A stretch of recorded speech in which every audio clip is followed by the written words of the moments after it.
Hello guys, welcome to Soul Fiction. So in this video, we will see, what if Naruto had the Tenseigan, Godlike / Otsutsuki. If you enjoy these kinds of stories, don't forget to show us some love by hitting the like button and subscribing to the channel. Your support means the world to us. Now, let's start the story. Chapter 1, An azure awakening. The black rod felt like ice and fire, a deep, soul-freezing violation that pinned him to the cratered earth. More rods followed, slamming into his hands, his legs, his shoulders, until he was crucified on the mud and stone of what used to be his home. Chakra, his very life force, was being siphoned out of him, a steady, sickening drain that left him feeling hollowed out and weak. He could feel Kurama raging inside, a furious, boiling ocean of red chakra slamming against the weakened seals, screaming for release. "Let me out, brat. I'll tear him to shreds." Naruto gritted his teeth, the taste of blood and dirt filling his mouth. "No," he rasped, his voice barely a whisper. He'd promised his dad. He'd promised himself. He wouldn't become the monster that had destroyed Konoha all those years ago. He wouldn't let the hate win. But it was so hard. Kakashi-sensei was gone. The old pervy sage was gone. Granny Tsunade was out cold. The whole damn village was a hole in the ground. And this orange-haired psycho in front of him, the one who called himself Pain, was just standing there, spouting nonsense about justice and peace through suffering. "It is over, Nine Tails," the Deva Path of Pain said, his voice a flat, emotionless drone. The Rinnegan in his eyes seemed to swirl with cold, cosmic power, looking down on Naruto not as a foe, but as a tool to be collected. "You will come with us. Your power will be used to create a weapon that will teach the world true pain." Naruto's head sagged. He was so tired. The sage mode was gone, the natural energy faded completely. He was just him. Just Naruto. And it wasn't enough. He had failed everyone. He squeezed his eyes shut, trying to block out the sight of the ruined village, the smell of dust and death. "I won't let you." The voice was soft, impossibly gentle in the midst of the devastation, but it cut through the air like a perfectly thrown kunai. Naruto's head snapped up. His eyes widened in disbelief, then horror. Standing between him and Pain, in a fighting stance that trembled but did not break, was Hinata Hyuga. "Hinata," he yelled, his voice cracking. "What the hell are you doing? Get out of here. You can't beat him. Run." She didn't look back at him, her pale, lavender eyes fixed on the enemy. Her expression was one he'd never seen before. The shy, stuttering girl was gone. In her place was a woman made of pure, unyielding resolve. "I know," she said, her voice quiet but firm. "I'm not leaving." Pain tilted his head, a flicker of something like curiosity in his dead eyes. "And who are you?" "I am Hinata Hyuga," she declared, shifting her weight. "And I won't let you lay another finger on Naruto-kun." Naruto struggled against the black rods, his muscles screaming in protest. "Hinata, stop. This is my fight. Don't throw your life away, damn it." She finally turned her head, just enough to give him a small, sad, yet beautiful smile. It was a smile that held years of unspoken feelings, of quiet observation, of unwavering belief. "It's okay, Naruto-kun. I'm not afraid to die if it's to protect you." Her cheeks were flushed, but her eyes were clear. "This is my own will. I've always been chasing after you, always wanting to walk beside you. But you were always so far ahead. This time I want to stand here for you." She turned back to face Pain, her hands glowing with the pale blue chakra of the gentle fist. Because I love you, Naruto-kun." The words hit him harder than any punch Pain had landed. Love him. The demon fox, the village pariah, the knucklehead ninja. He stared at her, his mind reeling. All those times she'd fainted, all the times she'd looked away, red-faced, it wasn't because she was weird. It was this. This whole time. And he'd been too dense to see it. Hinata. He whispered, his throat tight. Pain didn't seem to care. He raised a hand. Your feelings are irrelevant. Shinra Tensei. A wave of invisible, crushing force exploded outwards. Hinata met it head-on. Protective 8 trigrams 64 palms, she yelled, her hands a blur, weaving a dome of pure chakra around herself. The gravitational wave slammed into her defense, and for a heart-stopping second, it held. The ground around her fractured and buckled, but her dome of rotating chakra was a shield of will. Then, with a sound like shattering glass, it broke. Hinata was thrown backwards, tumbling through the air like a broken doll before crashing hard into a pile of rubble. Hinata! Naruto screamed, a fresh wave of adrenaline giving him the strength to pull uselessly at the rods. She staggered to her feet, blood trickling from the corner of her mouth. She was outmatched. Hopelessly, catastrophically outmatched. They both knew it. But she got up anyway. She charged, her movements swift and precise, a beautiful and deadly dance. She aimed for Pain's Tenketsu, trying to shut down his chakra network. But he was a god of gravity. He simply floated up, a few inches off the ground, and her perfectly aimed strikes passed harmlessly underneath him. He swatted her away with another, smaller pulse of force, sending her skidding across the dirt. Again, she got up. She was slower this time, her body battered and bruised. Why? Pain asked, his voice still devoid of emotion. You know you cannot win. Why continue this pointless struggle? I never go back on my word, she said, spitting out a mouthful of blood and smiling that same sad smile. That's my nindo, my ninja way. She was quoting him. She was using his own words, his own foolish, stubborn belief, as her reason to die. And it was breaking him. The red chakra of the Nine-Tails began to leak out, not in a controlled cloak, but in a raw, furious vapor, steaming off his skin. The seals were groaning. Stop it, Hinata. Please, he begged. She ignored him and charged one last time. Pain didn't even bother to use his powers. He simply dropped to the ground, sidestepped her lunge, and drove a black rod straight through her shoulder. She cried out, a sharp, piercing sound of agony that lanced through Naruto's very soul. Then, as she crumpled, Pain lifted her by the rod embedded in her body and threw her to the ground in front of Naruto. She landed in a heap, motionless. Something inside Naruto snapped. The world went silent. The roaring of Kurama, the distant sounds of battle, the whistling wind, all of it just stopped. There was only the sight of Hinata, lying broken on the ground. A single, pure, white-hot point of rage ignited in the center of his being. It wasn't the usual hot-headed anger he was known for. This was a cold, absolute fury. A fury that demanded not just victory, but annihilation. Kill him. Kurama bellowed, his voice no longer a suggestion but a command that resonated with every fiber of Naruto's being. Give me your body and I will erase him from existence. Fine, Naruto whispered, his voice a low, guttural growl that didn't sound human.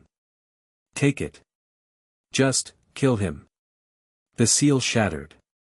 Red chakra exploded from him, a violent, volcanic eruption of pure power and malice. Four tails whipped through the air, then a fifth, then a sixth. Skin peeled away from his body, replaced by a bubbling, crimson shell. A skeletal fox began to form around him, bone and chakra weaving together into a monstrous new shape. The ground beneath him melted. Pain watched, his expression unchanged. So, it finally emerges. He prepared for the mindless beast, the force of nature he had been sent to capture. But something was wrong. Something was different this time. As Hinata lay bleeding out on the dirt, her consciousness fading, her last instinct was to reach for him. Her fingers, slick with her own blood, brushed against his ankle. It was a tiny, insignificant touch. But in that moment, a bridge was formed. Her chakra, the pure, refined essence of the Hyuga clan, flowed from her dying body. It wasn't a technique. It was a final, desperate offering. A prayer. Her chakra, born from the Byakugan, a direct lineage to Himura Otsutsuki, flooded into Naruto. At the exact same time, Naruto's own being was in turmoil. He was an Uzumaki, a clan with a uniquely powerful life force and immense chakra reserves, direct descendants of Azura Otsutsuki. He was also the vessel of the Nine Tails, a being of pure, nearly infinite chakra. The three forces, Hyuga, Uzumaki, and Tailed Beast, collided within him at the epicenter of his rage and despair. It was an impossible, cataclysmic fusion. A 1 in a trillion event. The violent red chakra suddenly froze. The skeletal structure of the Nine Tails dissolved. Instead of red, a new light began to shine from within the chakra cloak. It was a pale, ethereal, azure blue. A color like the deepest ocean, or the sky on the edge of space. The boiling malice vanished, replaced by an unnerving, absolute calm. A divine and terrible serenity. Naruto rose to his feet. The black rods pinning him down didn't just break, they turned to dust, their chakra-draining properties utterly nullified. The six tails form receded, the crimson chakra pulling back into his body, replaced by a shimmering cloak of the new, blue-green energy. It flowed around him like a celestial robe, 9 Magatama symbols appearing in a circle on his back. His whisker marks became bold and pronounced. His hair, once sunblonde, was now almost white, spiking upwards with raw power. And his eyes. He opened them, and they were no longer the slitted red of the fox, nor his familiar ocean blue. They were glowing, pulsating orbs of light. A mesmerizing, azure blue, with a floral pattern like a blooming lotus at the center. Pain took an involuntary step back. He didn't recognize this power. It wasn't the Nine Tails. It wasn't Sage Mode. This was something else entirely. Something ancient and terrifying. The Rinnegan in his own eyes felt small, compared to the cosmic power radiating from the boy in front of him. Naruto didn't look at Pain. He looked down at Hinata. He knelt, his movements fluid and silent, and gently touched her cheek.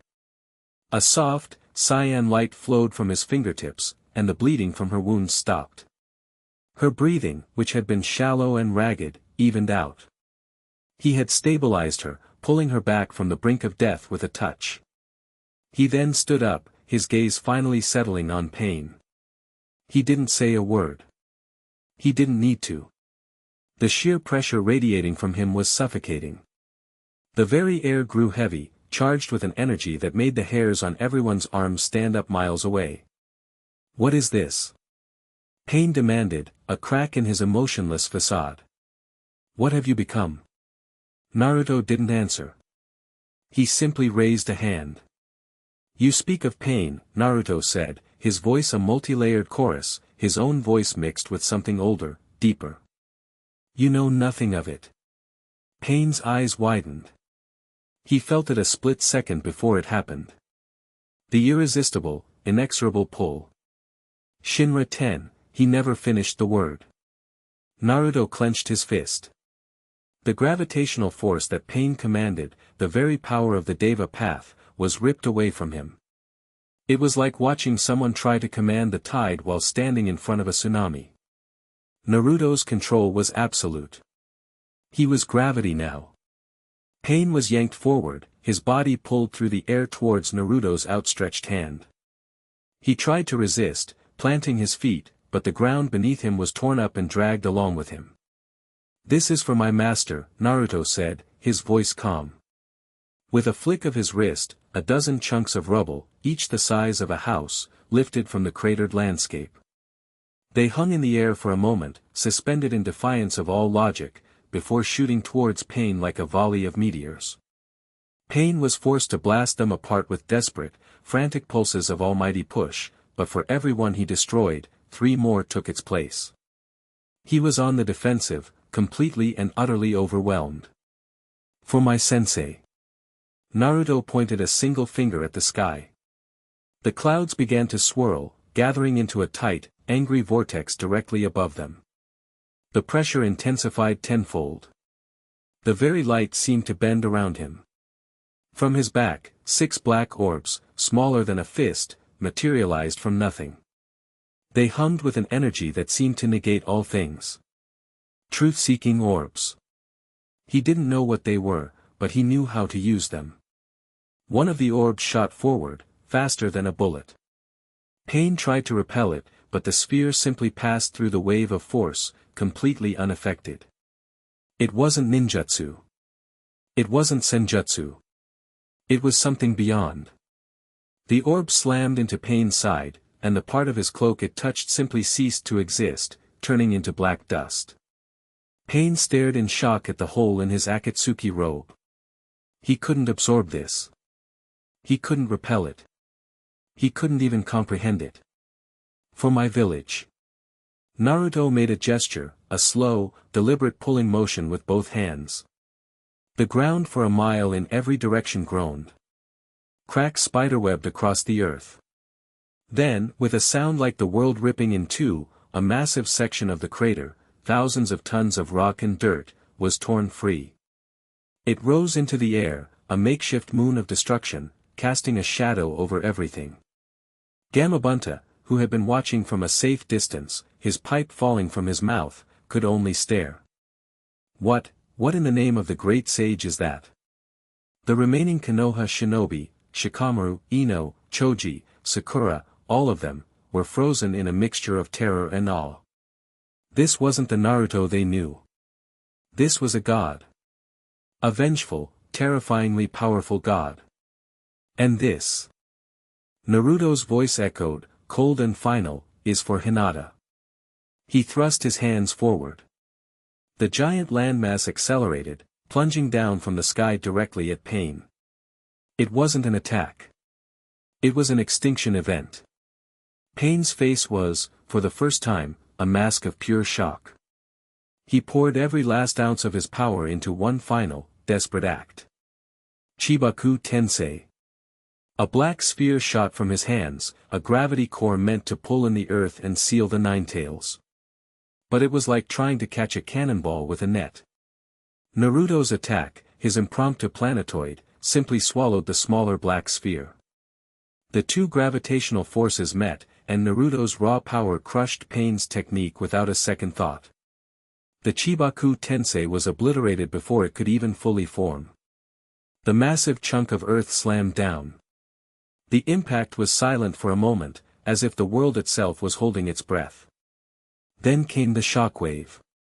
A deafening roar that flattened what little was left of the surrounding area. A mushroom cloud of dust and debris billowed into the sky, blotting out the sun. The battle was over. There wasn't even a body left to find. Just a new, even deeper crater where Pain had been standing. The azure chakra cloak around Naruto flickered. He stood in the center of the devastation, the 6 black orbs floating placidly around him. His glowing eyes scanned the landscape, and he saw it. A thread of chakra, thin but brilliant, leading away from the destruction, towards the tall, paper-covered trees on the outskirts of the village. The real one. He didn't run.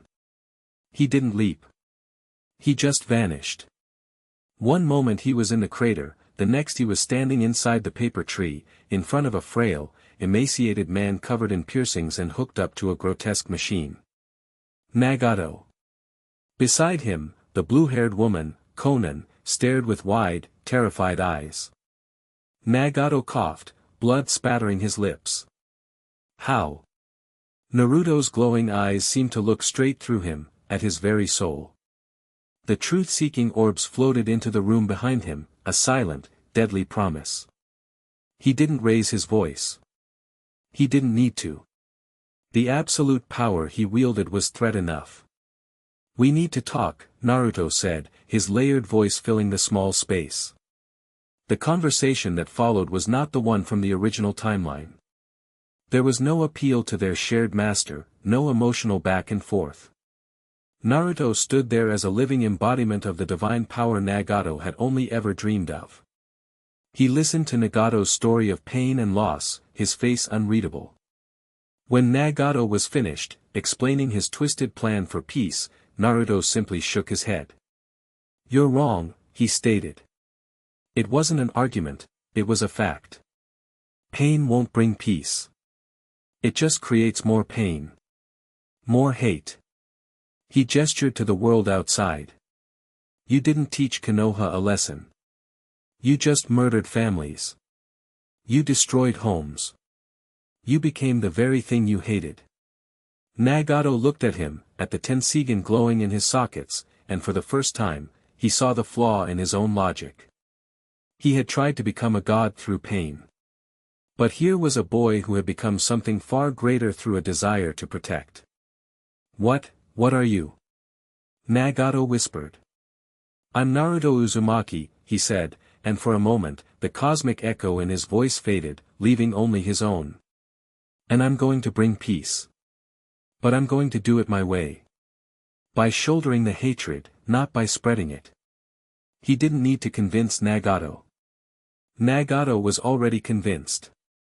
Staring into those eyes, he saw the future. He saw true peace. And he saw that he had no part in it. "Conan," Nagato said, his voice weak. He looked at Naruto. "I will believe in you. I will entrust my dream to you." He formed a hand sign, his last reserves of strength flowing into it. Ghetto art of Rinne rebirth. A pale light filled the room. Outside, across the ruined village, the souls that had been torn away began to return to their bodies.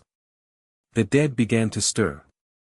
As the life faded from Nagato's eyes, the immense, celestial power in Naruto began to recede. The azure cloak dissolved like mist. The truth-seeking orbs vanished. The glowing, patterned dojutsu in his eyes faded, returning to his normal, human blue. The sensory input was staggering. For the last 10 minutes, he had seen the world as a web of life force, of gravity, of cosmic energy. Now, it was just colors and shapes again. The sudden downgrade was jarring, and a wave of exhaustion, so profound it felt like it was pulling him apart, washed over him. He stumbled, catching himself on the wall, his breath coming in ragged gasps. The world spun, and then it all went black.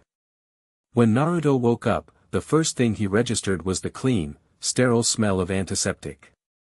The second was the rhythmic beeping of a machine. Hospital.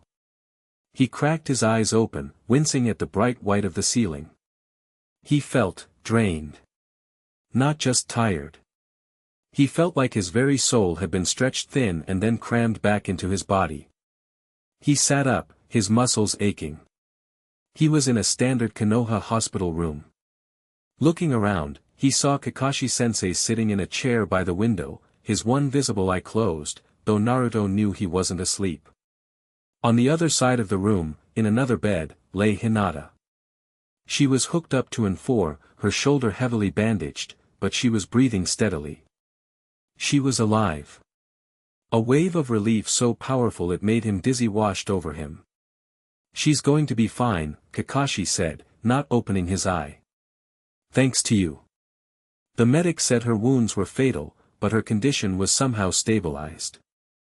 The internal bleeding was stopped, and the chakra pathways around the wound were cauterized, for lack of a better word.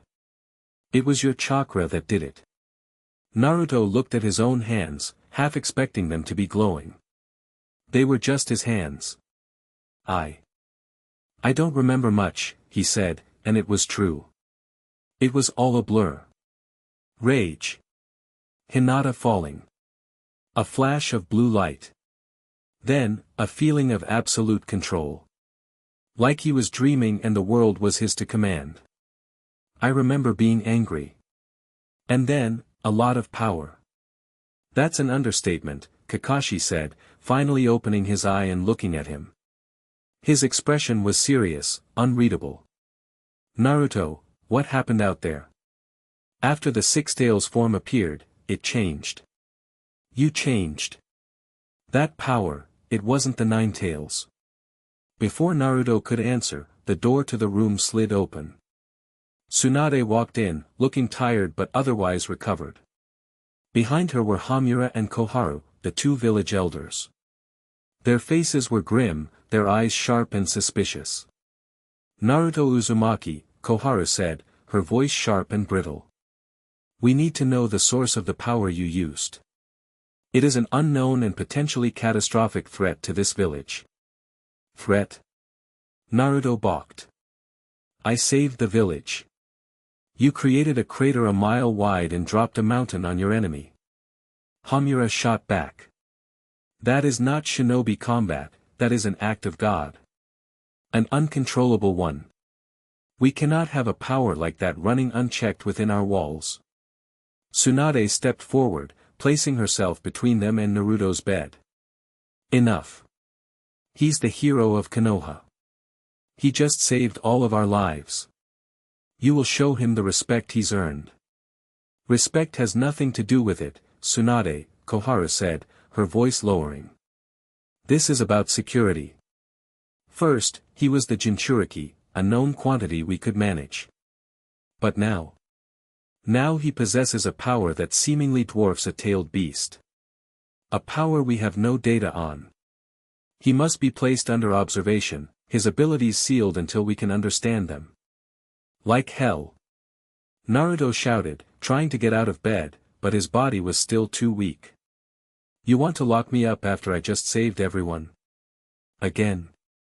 The argument was getting heated, the elders pressing their case, Tsunade holding her ground, Kakashi silently observing. Naruto felt a familiar frustration boiling up. No matter what he did, they would always see him as a weapon, a monster to be contained. The door slid open again, silencing everyone in the room. Hayashi Hyuga stood there, flanked by two other members of the main family. His face was a mask of cold, aristocratic indifference, but his eyes, those pale, pupilless Hyuga eyes, were fixed on Naruto with an intensity that was unnerving. "Lord Hayashi," Tsunade said, surprised. "What is it?" Hayashi ignored her. He ignored the elders. He walked slowly, deliberately, to Naruto's bedside. He looked down at him, his gaze piercing. The pressure in the room shifted. This wasn't a political debate anymore. This felt different. Heavier. "Everyone, leave," Hayashi commanded. It wasn't a request. Tsunade bristled. "I am the Hokage. You don't give orders in, this is a Hyuga clan matter now, Lady Hokage," Hayashi said, his voice cutting and cold. He never took his eyes off Naruto. "It is of the highest possible priority. Leave. Us." The sheer authority in his voice was staggering. The elders, for once, seemed to know they were out of their depth. They looked at each other, then at Tsunade, and after a tense moment, they nodded and filed out of the room.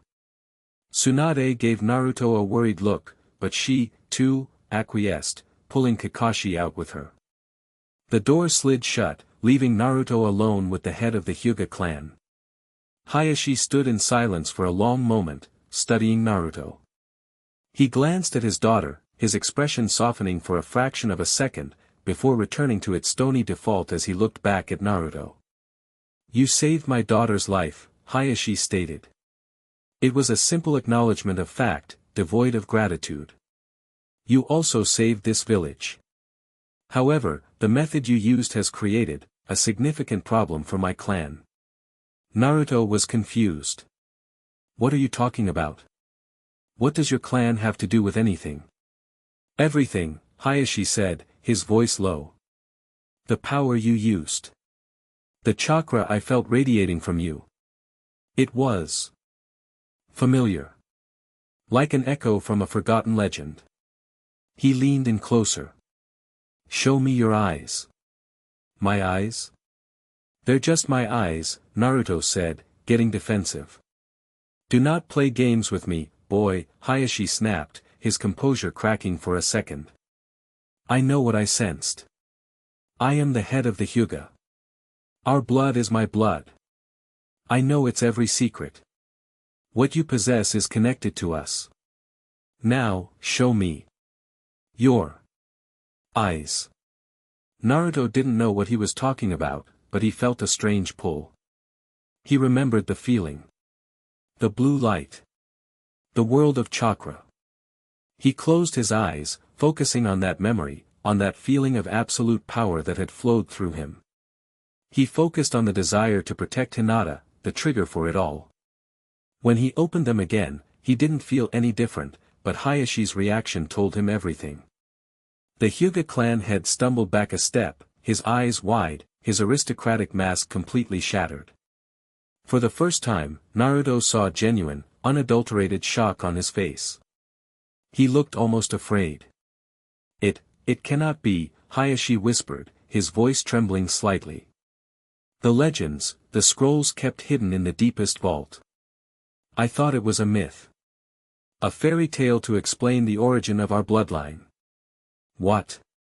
Naruto asked, starting to get scared himself. What are you seeing? Hayashi took a deep, shuddering breath, composing himself, but his eyes still held a frantic, awestruck light. I am seeing the eyes of our god, he said, his voice barely audible. The treasure of the Otsutsuki clan, the final evolution of the Byakugan. The eye that governs life and death, that can move the moon and sunder the stars. I am seeing the Tenseigan. Naruto just stared at him, bewildered. The Tenseigan. The Tenseigan, Hayashi repeated, the word sounding like a prayer and a curse. He looked from Naruto's glowing, azure eyes to his daughter, lying unconscious in her bed. Her chakra, she must have given it to you. An heir of the main family, our purest blood. When mixed with your own unique lineage and the power of the Nine Tails, it has done the impossible. It has awakened the eye of creation. He straightened up, his face now a complex mixture of fear, reverence, and grim determination. He looked at Naruto not as a boy, not as the village hero, but as a living, breathing sacred artifact, or a weapon of mass destruction. Naruto Uzumaki, Hayashi said, his voice formal and heavy with the weight of 1,000 years of history. By accident, you have stumbled into my clan's oldest and most dangerous secret. Your existence is now inextricably linked to the fate of the Hyuga. You hold a power that my ancestors have dreamed of and feared for generations. From this moment on, your problems are our problems. And our curse is now yours. Chapter 1 End. Chapter 2, the moon's echoes. The word hung in the air between them, heavy and impossible. Tenseigan. It sounded important, ancient, and utterly foreign. Naruto just stared at Hayashi Hyuga, whose face was still a pale mask of shock, the aristocratic composure he wore like armor completely gone. For a moment, Naruto thought the guy was crazy. Maybe Pain's attack had knocked a few screws loose in everyone's head. The Tensei what now? Naruto asked, his voice rough. Look, old man, I don't know what you're seeing, but these are my eyes. Same as they've always been. To prove his point, he blinked. But as his eyelids fluttered, the world flickered. For a split second, the sterile white hospital room vanished, replaced by a universe of shimmering, colorful lines. He saw Hayashi not as a man in robes, but as a brilliant blue construct of flowing energy, a complex network of pathways with a brighter, denser core. He saw the sleeping form of Hinata as a soft, gentle lavender glow, her own network flickering weakly but steadily. He saw the wood of the walls, the metal of his bed frame, the very air itself, all humming with a faint, almost imperceptible energy. It was like seeing the source code of the universe, and it was overwhelming. He squeezed his eyes shut with a groan, a sharp pain lancing through his skull. Ah, crap. What the hell was that? That, Hayashi said, his voice a low, reverent whisper, is the beginning. You are seeing chakra as it truly is. Not just its flow within a person, but its presence in all things. The life force of the world itself. He took a hesitant step forward. You cannot control it yet. It is simply, on. An open floodgate. You are lucky your mind has not already shattered. Naruto gritted his teeth, pressing the heels of his palms into his eye sockets. The pain was like 1,000 needles stabbing directly into his brain. Every sound was magnified. He could hear the drip of an 4 bag 3 rooms down the hall. He could feel the faint vibrations of people walking in the corridor. He could sense the life force of every single person in the hospital, a chaotic, overlapping jumble of hundreds of glowing signatures that made him feel nauseous. It was too much. Way too much. Make it stop, he gasped, his breath catching in his throat. I don't know how, just make it stop. I cannot, Hayashi said, a note of grim helplessness in his voice. I have only read of this power in texts that are forbidden to all but the clan head. The scrolls describe it as a divine gift, an eye that can perceive the will of the heavens. They conveniently omit the part where it drives its wielder insane from sensory overload. Suddenly, a new image flashed behind Naruto's eyelids, more vivid and terrifying than the chakra vision. It wasn't from the room, or even the village. It was from somewhere else. A pale, dead moon hanging in a black sky. A fissure cracks across its surface, a jagged wound leaking a sickly green light. Then, a figure. Tall and unervingly graceful, with skin as white as bone and 2 horns curling from his forehead. He wears flowing white robes, and his eyes are the same pale, blank lavender as Hinata's, but they hold a cold, predatory emptiness.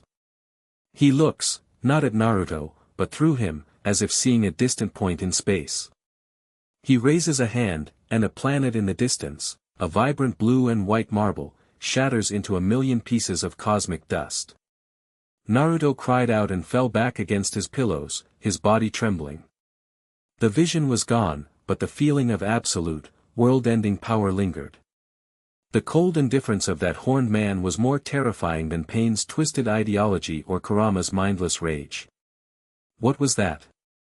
Hayashi demanded, grabbing Naruto's shoulder. His grip was surprisingly strong. Your chakra flared. What did you see? I don't know, Naruto stammered, his heart hammering against his ribs. A man, with horns. He destroyed a world. He just broke it. Hayashi's face went impossibly paler. He released Naruto and stumbled back, his eyes wide with a dawning, ancient horror. They know, he whispered. The activation, it was like a flare in the darkness. A beacon. You have announced your existence to the beings who hunt for this power. What beings? Who are you talking about? Naruto yelled, his fear turning to frustration. He was sick of the half-answers and cryptic warnings. Before Hayashi could reply, the door slid open with a bang. Tsunade stormed in, followed by a frantic-looking Sakura. Kakashi was right behind them. What the hell is going on in here? Tsunade demanded, her eyes blazing. Your chakra signature spiked to a level that nearly overloaded the hospital's sensory barrier. It felt like a tailed beast bomb went off in this room. Sakura rushed to Naruto's side, her hands glowing with green medical chakra. Naruto, are you okay? Your heart rate is through the roof. She tried to place a hand on his forehead, but the moment her chakra-infused fingers got close, Naruto flinched back violently. Don't, he snapped. To him, her gentle green glow was a blinding searchlight, a searing torrent of energy that made his teeth ache. Sakura froze, hurt and confused. Naruto. It's the Tenseigan, Hayashi said, his voice heavy. He had regained some of his composure, but the fear was still in his eyes. He addressed Tsunade directly. Lady Hokage, what was discussed here must not leave this room. The boy has awakened a dojutsu from the age of the Sage of Six Paths. A power that precedes the founding of our villages, that is tied to the very origin of chakra on this world.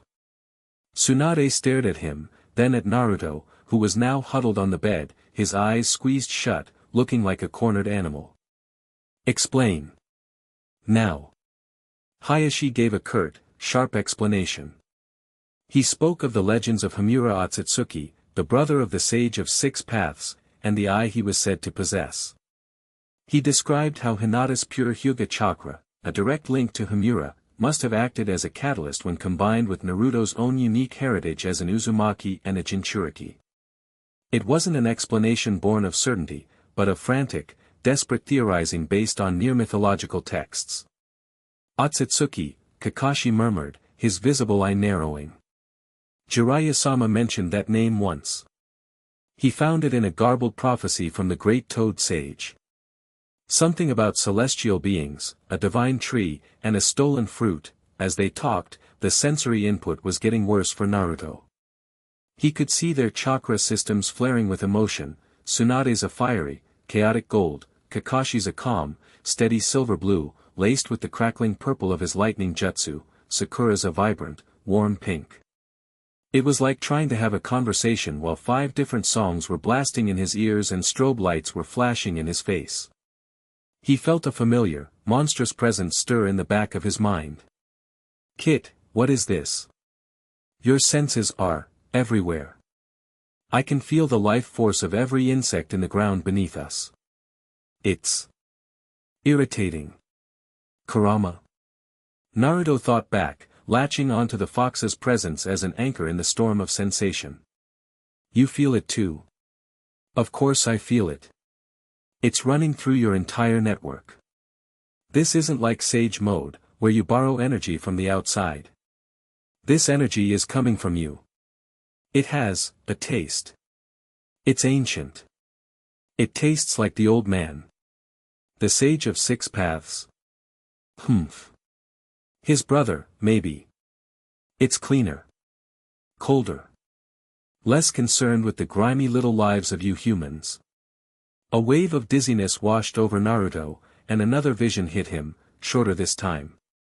A colossal tree, so vast it scraped the sky, its roots digging into a war-torn landscape. A woman with impossibly long white hair and a third eye on her forehead consumes a glowing piece of fruit. The world is bathed in a blinding light. The tree, Naruto mumbled aloud, his voice slurred. The fruit, everyone stopped talking and looked at him. Naruto, what did you see? Kakashi asked, his tone urgent. A tree, a woman, she ate something, and then, he couldn't finish. The implications were too vast, too cosmic. He was seeing the past. He was seeing history that no one should know. Hayashi's face was grim. The visions have started. His mind is connecting to the source of the dojutsu. If we don't teach him to control it, to build walls in his own mind, he will be consumed by it. He will drown in a sea of information spanning millennia. Tsunade looked from the terrified boy on the bed to the grim-faced Hyuga head. She hated this. She hated unknowns, powers that couldn't be quantified or understood by medical science. But she was also the Hokage, and she recognized a world-changing event when she saw one. She made a decision. Hayashi, she said, her voice firm, leaving no room for argument. You are the only one who has any idea what this is. You will teach him. You will help him get this power under control. That is an order. Hayashi inclined his head. I had already come to the same conclusion, Lady Hokage. It is no longer a matter of choice. The security of the Hyuga clan, and perhaps the entire world, now rests on this boy's shoulders. Whether we like it or not. He looked at Naruto, his expression a mixture of pity and steel. Your training begins as soon as you can stand. We will move you to the Hyuga compound. The sensory dampening seals there may offer you some relief, and it is the only place I can access the knowledge we will need. Naruto wanted to protest. The Hyuga compound? With all those stuffy, arrogant pricks who looked down on him. But another wave of sensory chaos washed over him, and the thought of even a moment's relief from the noise in his head was enough to silence him. He just gave a weak, shaky nod. Good, Tsunade said. She turned to Kakashi. You will act as his personal guard and liaison. No one gets near him without your or my approval. Especially not the elders. Her eyes narrowed. Or Danzo. Kakashi's eye curved in a grim smile. With pleasure. 2 days later, Naruto walked through the gates of the Hyuga compound. Walked was a generous term. He shuffled, leaning heavily on Kakashi, his eyes covered by a thick, black blindfold that Hayashi had given him. It didn't block out the chakra vision, but it at least removed the normal light, which helped a tiny bit. The grounds were just as he remembered from the Chunin exams, pristine, orderly, and eerily quiet. But now, it was a whole new level of hell for him. He could feel the judgmental stares of every Hyuga clansman he passed, not as glares, but as sharp, pointed spikes of chakra directed at him. He could sense their suspicion, their fear, their resentment. They were led to a secluded dojo in the very heart of the compound, far from the main houses. It was a simple, elegant building of dark wood and paper screens. Inside, the air felt calmer. Thicker. The chaotic hum of the outside world was muted. This is the Naka shrine of the Hyuga, Hayashi explained, gesturing to the complex seals. Painted on the walls and floor. It is designed to suppress chakra, to create a space of absolute neutrality for meditation. It is the quietest place in all of Konoha. It should give you some respite. Naruto shakily took off the blindfold. Hayashi was right. The overwhelming flood of sensory information receded to a manageable stream. He could still see their chakra, but it was muted, less intense. The crushing headache eased its grip. He let out a long breath he didn't realize he'd been holding for 2 days. Better? Kakashi asked. Yeah. Way better, Naruto breathed. Do not get used to it, Hayashi said, his voice sharp, pulling Naruto's attention. This room is a crutch. You will learn to create this quiet space within your own mind. That is your first lesson, control. Not of gravity, not of truth-seeking orbs, but of your own perception. For the next week, that's all they did. Naruto sat on a mat in the center of the dojo while Hayashi instructed him. There were no katas, no jutsu, no combat. It was the hardest training Naruto had ever endured. Close your eyes, Hayashi commanded on the first day. The Tenseigan is not merely a tool for sight. It is a part of you now. Feel the energy it generates. Do not fight it. Simply, observe it. Naruto tried.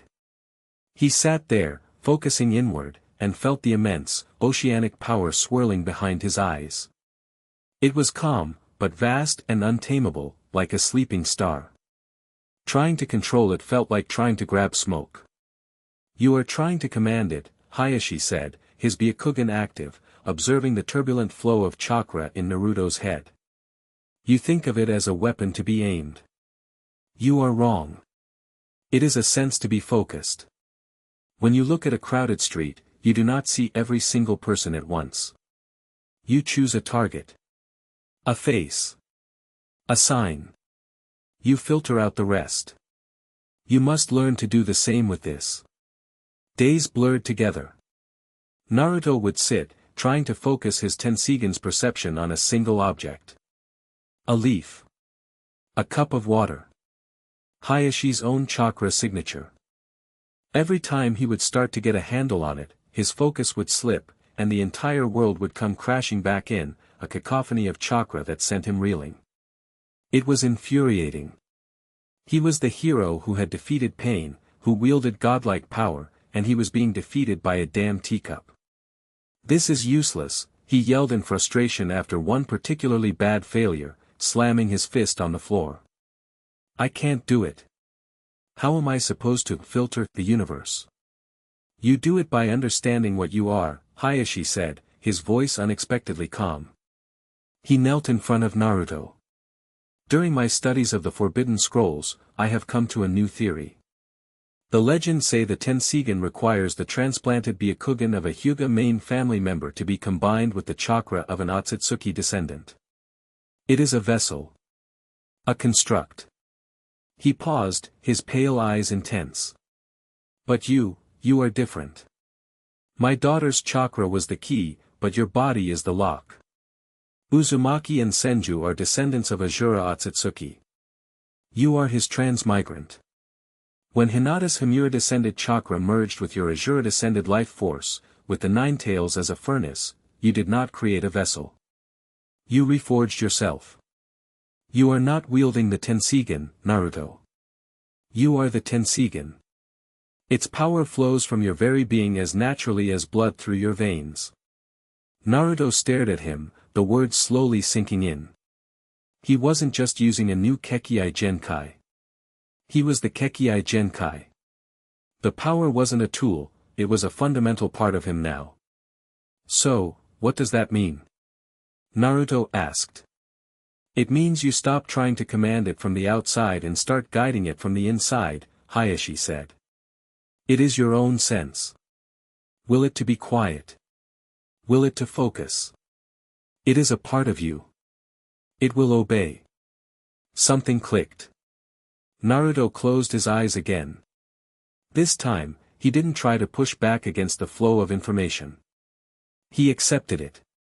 He let the river of sensory data flow into him, and instead of building a dam, he just nudged the current. He pictured the dojo in his mind. He wanted to see only what was inside it. The raging ocean of input from the village outside, he just let it flow past. He didn't block it, he just chose not to look at it. Slowly, miraculously, the noise faded. The external signatures vanished. All that was left was the calm, suppressed chakra of the dojo, of Hayashi, of Kakashi reading his book in the corner, and of himself. He opened his eyes. The world was normal again. Colors and shapes. No shimmering lines. No blinding auras. He could still feel the Tenseigan there, a quiet hum of immense potential in the back of his mind, but it was dormant. Tamed. A slow grin spread across his face. I did it. Hayashi allowed a small, almost imperceptible nod of approval.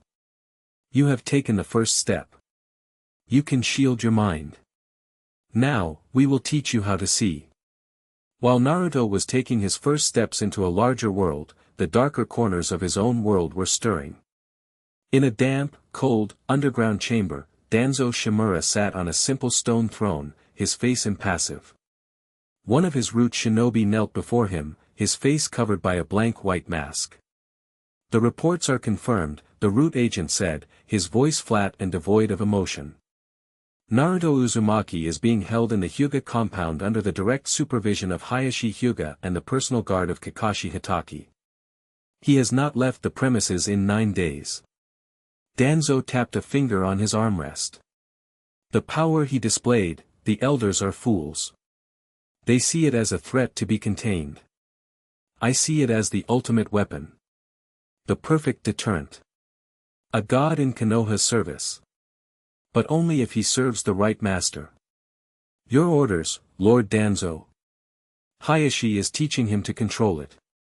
This is unacceptable. An untamed weapon is unpredictable, but a weapon controlled by another is a direct threat to my authority and my vision for Konoha. Danzo's visible eye narrowed. We cannot move against Hayashi directly, nor can. We risk open conflict with the Hokage's chosen guard. But the boy himself, he is still just a boy. Emotional. Weak. We need to understand this power. We need a sample. Biological. Of course, Danzo said with a sneer. Hair, blood, skin cells. Anything that carries his genetic information. I want to know if this power can be replicated. I want to know its weaknesses. I want it for Konoha. I want it for me. He leaned forward. Assemble a team. Fu Yamanaka and Torian Aburame. Their skills are perfect for this. Infiltration and extraction. They will enter the Hyuga compound tonight. They are to acquire a sample and, if the opportunity presents itself, test the boy's current capabilities. Do not kill him. He is too valuable. But do not be gentle. A weapon must be tempered. The root agent bowed. It will be done. He flickered and vanished, leaving Danzo alone in the darkness, a hungry, ambitious gleam in his eye. That night, the Hyuga compound was silent, cloaked in the false peace of a sleeping village. Inside the Naka shrine, Naruto was finally asleep, sprawled on a futon, exhausted but for the first time in over a week, not in pain. Kakashi sat in a chair near the door, his nose buried in his Ika book, but his senses were on high alert. He felt it before he saw it.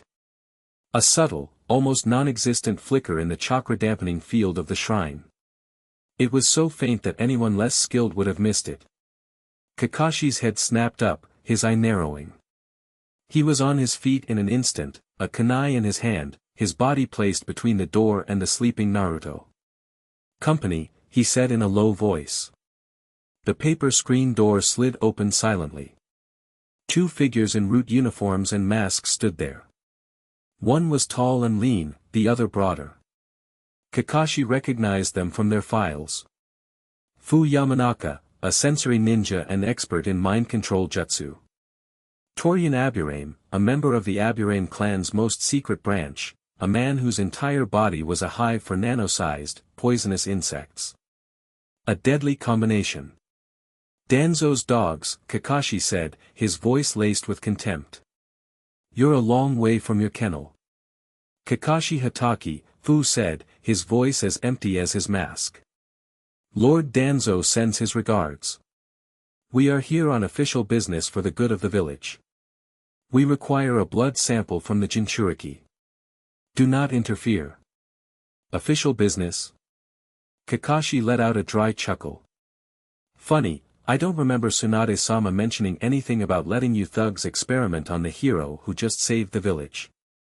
My orders are to stop anyone from getting near him. So, I'm afraid you'll have to leave. Now."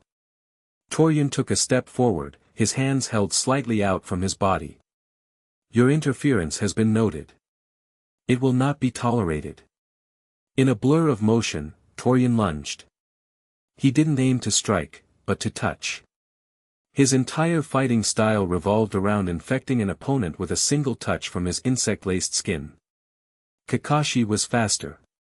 He flickered backward, his Sharingan spinning to life beneath his headband. He saw the microscopic cloud of insects surrounding Torian's body. A direct hit was out of the question. Lightning blade.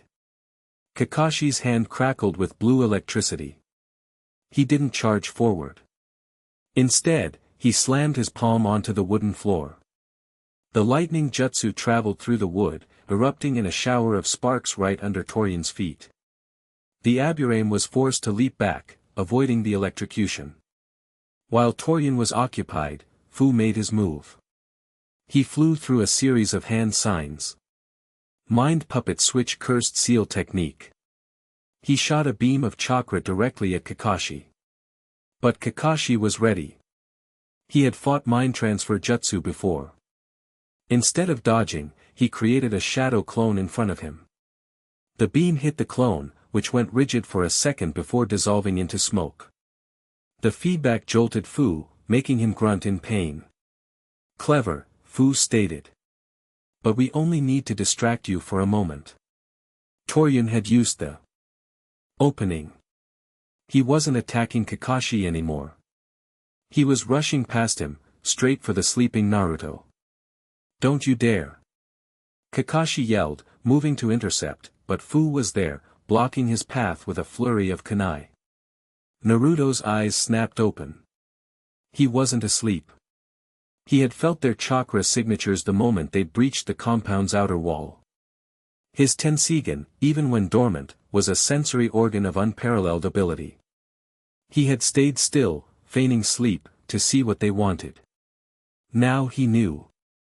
As Torian's gloved hand reached for him, Naruto rolled off the futon. The Aburame's hand passed through empty air. Naruto came up in a crouch, his eyes blazing. He didn't activate the Tenseigan's full power. He didn't need to. He just let a trickle of its chakra flow through his body. He was fast.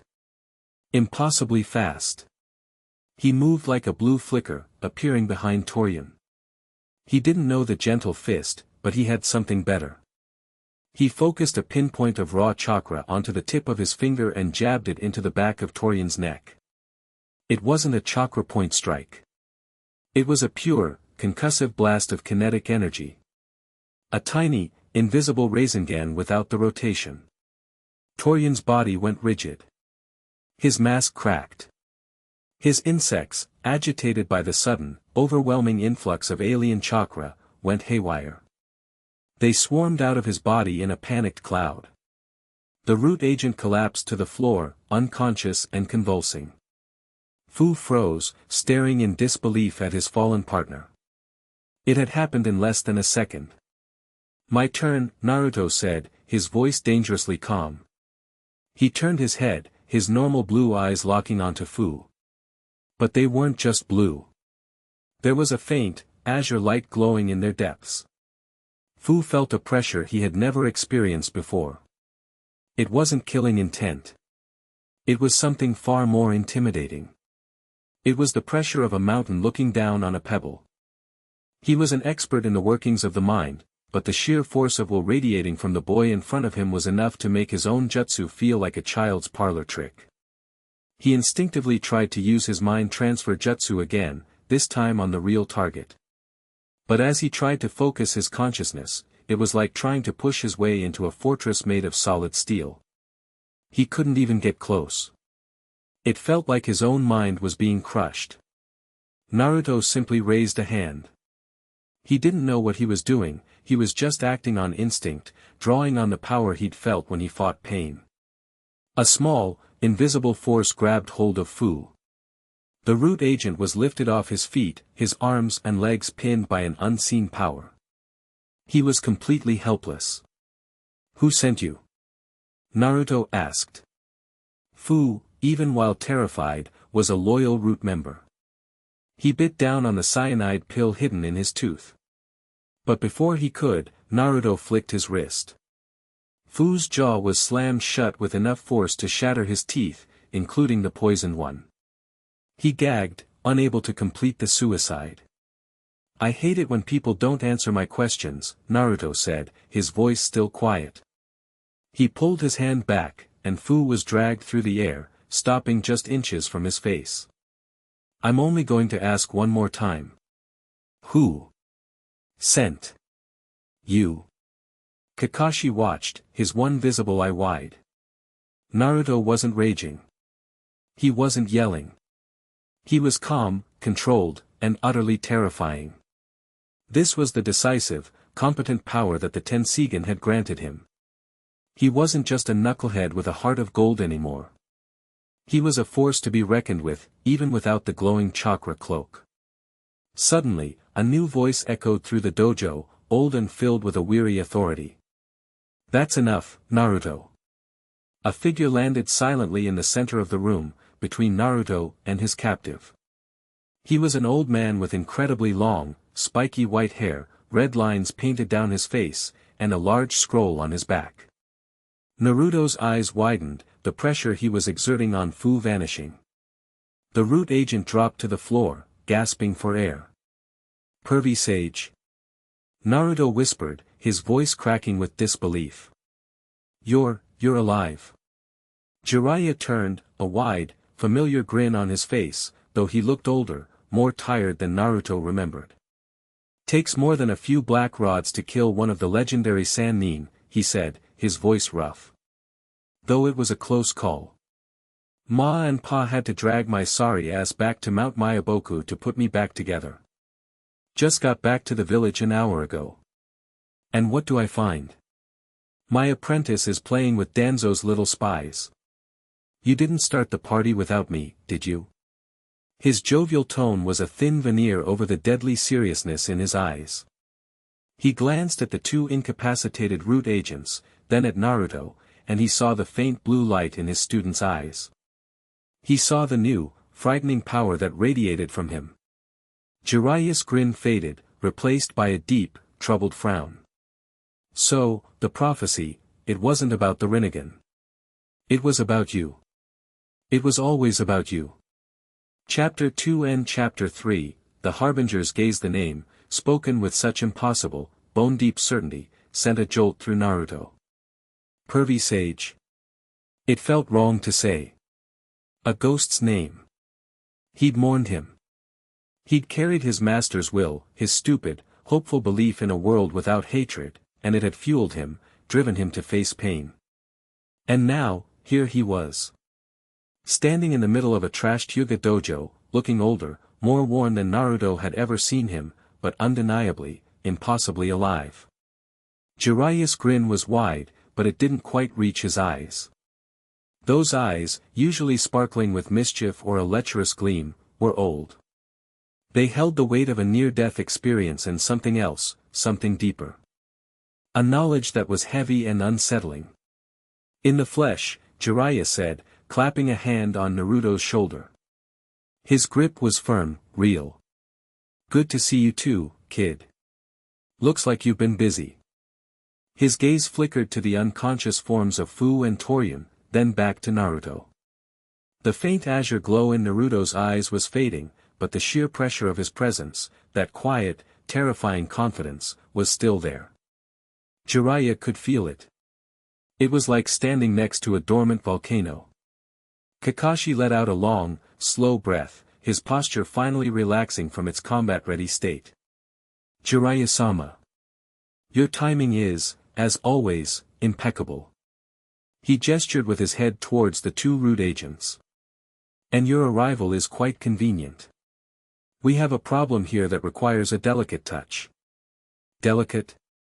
Jiraiya scoffed, nudging Fu with his sandal. Looks to me like Naruto handled it just fine. Danzo finally made his move, huh? I'm not surprised. That old warhawk has wanted the Ninetales on a leash since the day Minato sealed it. He looked at Naruto, a flicker of pride in his eyes. But it looks like the leash isn't gonna fit anymore. What is this, Naruto? What's this new power? The toads at Mount Myaboku were in an uproar. Said the world's natural energy network convulsed, like a god had just been born. Before Naruto could even begin to explain the impossible series of events, Hinata, the fusion of chakra, the Tenseigan, the doors to the dojo slid open with force. Hayashi Hyuga strode in, his face a thunderous mask.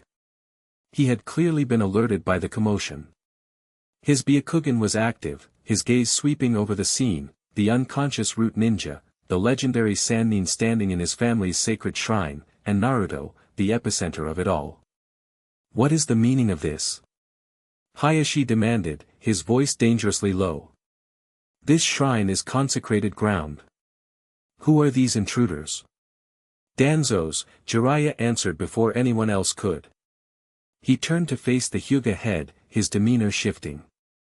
The goofy pervert was gone, replaced by the shrewd, powerful shinobi who had been offered the Hokage's hat multiple times. It seems he tried to get his hands on our boy here.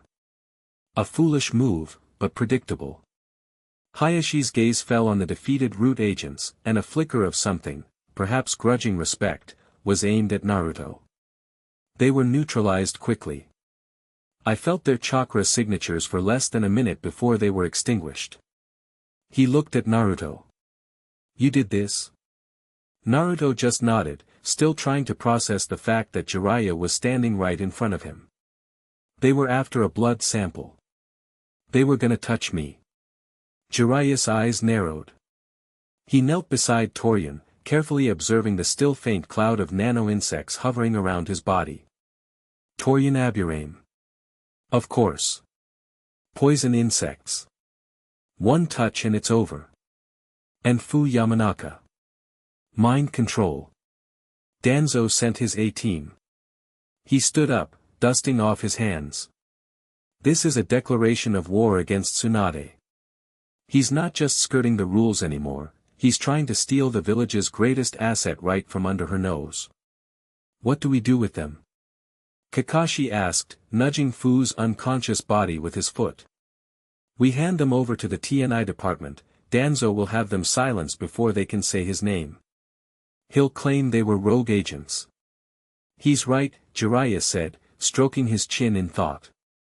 We can't play this by the book, because Danzo wrote the damn book on plausible deniability. He looked at Fu, still gasping on the floor, his jaw clearly dislocated from Naruto's telekinetic slam. Naruto, you broke his jaw to stop him from taking a suicide pill, didn't you? Naruto nodded again. He bit down on something. I just stopped him. Jiraiya's eyebrows shot up. You stopped him. Without touching him. I see. He exchanged a look with Kakashi, a look that conveyed volumes. The kid's power was more versatile than they could have imagined. All right. New plan. We don't hand them to T&I. We hand them to me. He grinned, and this time it was his old, familiar, slightly sadistic grin. I've got some special interrogation techniques I learned from a particularly persuasive toad. By the time I'm done with them, they'll not only tell us everything Danzo has ever planned, they'll write his biography. Hayashi stepped forward, his expression severe. This is a Hyuga matter as well. These agents trespassed on our land and attempted to harm an individual under our protection. The Hyuga clan will assist in this interrogation. Jiraiya looked at Hayashi, surprised. An alliance between the freewheeling Sannin and the rigid Hyuga patriarch was unheard of. But then he looked at Naruto and understood. The boy had become a nexus, a point around which the entire political and power structure of the village was now forced to revolve. Fine by me, Jiraiya said. Kakashi, you and I will take these two to one of my secure hideouts. Hayashi, you make sure this incident is buried. No reports, no witnesses. As far as anyone is concerned, this never happened. We'll strike back at Danzo when we have undeniable proof, and on our own terms. Kakashi nodded and easily hoisted Fu over his shoulder. Jiraiya did the same with Toryun. As they were about to leave, Jiraiya paused and looked back at Naruto. The seriousness returned to his face. Naruto, he said, his voice low. We have a lot to talk about. This power of yours, it's not a coincidence. Something is coming. The great Toad Sage's prophecy. I thought it was about pain, about the Akatsuki. But I was wrong. It was about something much older. Something from beyond the stars. Naruto's blood ran cold. He remembered the vision. The horned man. The shattering planet. What did you hear, pervy sage? Jiraiya's face was grim. That the silent moon would cry, and the stars would send down their reapers to reclaim a stolen treasure. I thought it was poetry. Now I think it was a warning. He shook his head. Get some rest. Your training with Hayashi is more important now than ever. You need to master this power, and you need to do it yesterday. The world's counting on you, kid. No pressure. With a final, meaningful look, Jiraiya and Kakashi vanished with their prisoners, leaving Naruto alone with Hayashi in the silent dojo. The joy of his master's return was already being overshadowed by a dark, cosmic dread. Reapers from the stars. A stolen treasure. It all pointed to him. To the Tenseigan glowing dormant behind his eyes. Hundreds of miles away, in a barren, rocky landscape under a scorching sun, two figures in black cloaks adorned with red clouds stood over a smoldering crater. One was a hulking man with blue skin and shark-like features, a massive, bandaged sword on his back. The other was tall and slender, his movements fluid and precise, his face hidden in the shadow of his hat, save for the crimson glint of his Sharingan. Well, that was a bust, Kisame Hoshigaki grumbled, poking at a piece of scorched clay with his foot. Deidara and Sasori were supposed to meet us here with the One-Tails Jinchuriki. Looks like they got held up. Itachi Uchiha said nothing. His eyes scanned the scene of the battle. It wasn't a battle, really. It was a statement. The ground was littered with the remains of Sasori's puppets, Hirako, the third Kazekage, all shattered and broken, not by brute force, but with a surgical precision that was unnerving. Their joints had been disconnected, their chakra threads severed, their mechanisms dismantled. There were also strange, crystalline pillars jutting from the ground, which seemed to have absorbed the explosive clay Deidara was so fond of. This was not a ninja fight, Itachi said finally, his voice a low monotone. There are no scorch marks from fire jutsu, no craters from a large-scale ninjutsu. The earth is warped, twisted. And Deidara's explosions were nullified. What could do that?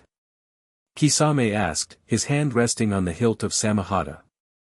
The great sword was humming faintly, agitated. It could sense a powerful chakra signature, but the taste of it was alien, unlike anything it had ever encountered. Their answer came not in words, but in a subtle shift in the air above them. The heat haze shimmered, not from the sun, but from a distortion in space itself. A black, silent tear opened in the sky, and from it, a figure descended. He moved without a sound, his long, white robes not even rustling in the wind. His skin was a stark, chalky white, his hair a pale lilac, and two horn-like protrusions jutted from his forehead. His eyes were the most unsettling part, pure, pale Byakugan, but utterly devoid of the emotion or life Itachi had seen in the Hyuga. They were the eyes of a predator, cold and analytical. This was Izari Otsutsuki. He landed softly on the ground, his gaze sweeping over the two Akatsuki members. He didn't see them as threats. He saw them as specimens. Interesting local fauna. More of this planet's dominant lifeforms, Izari said, his voice melodic but utterly flat. It resonated not just in their ears, but in their minds. A low-level form of telepathy. Your chakra signatures are potent.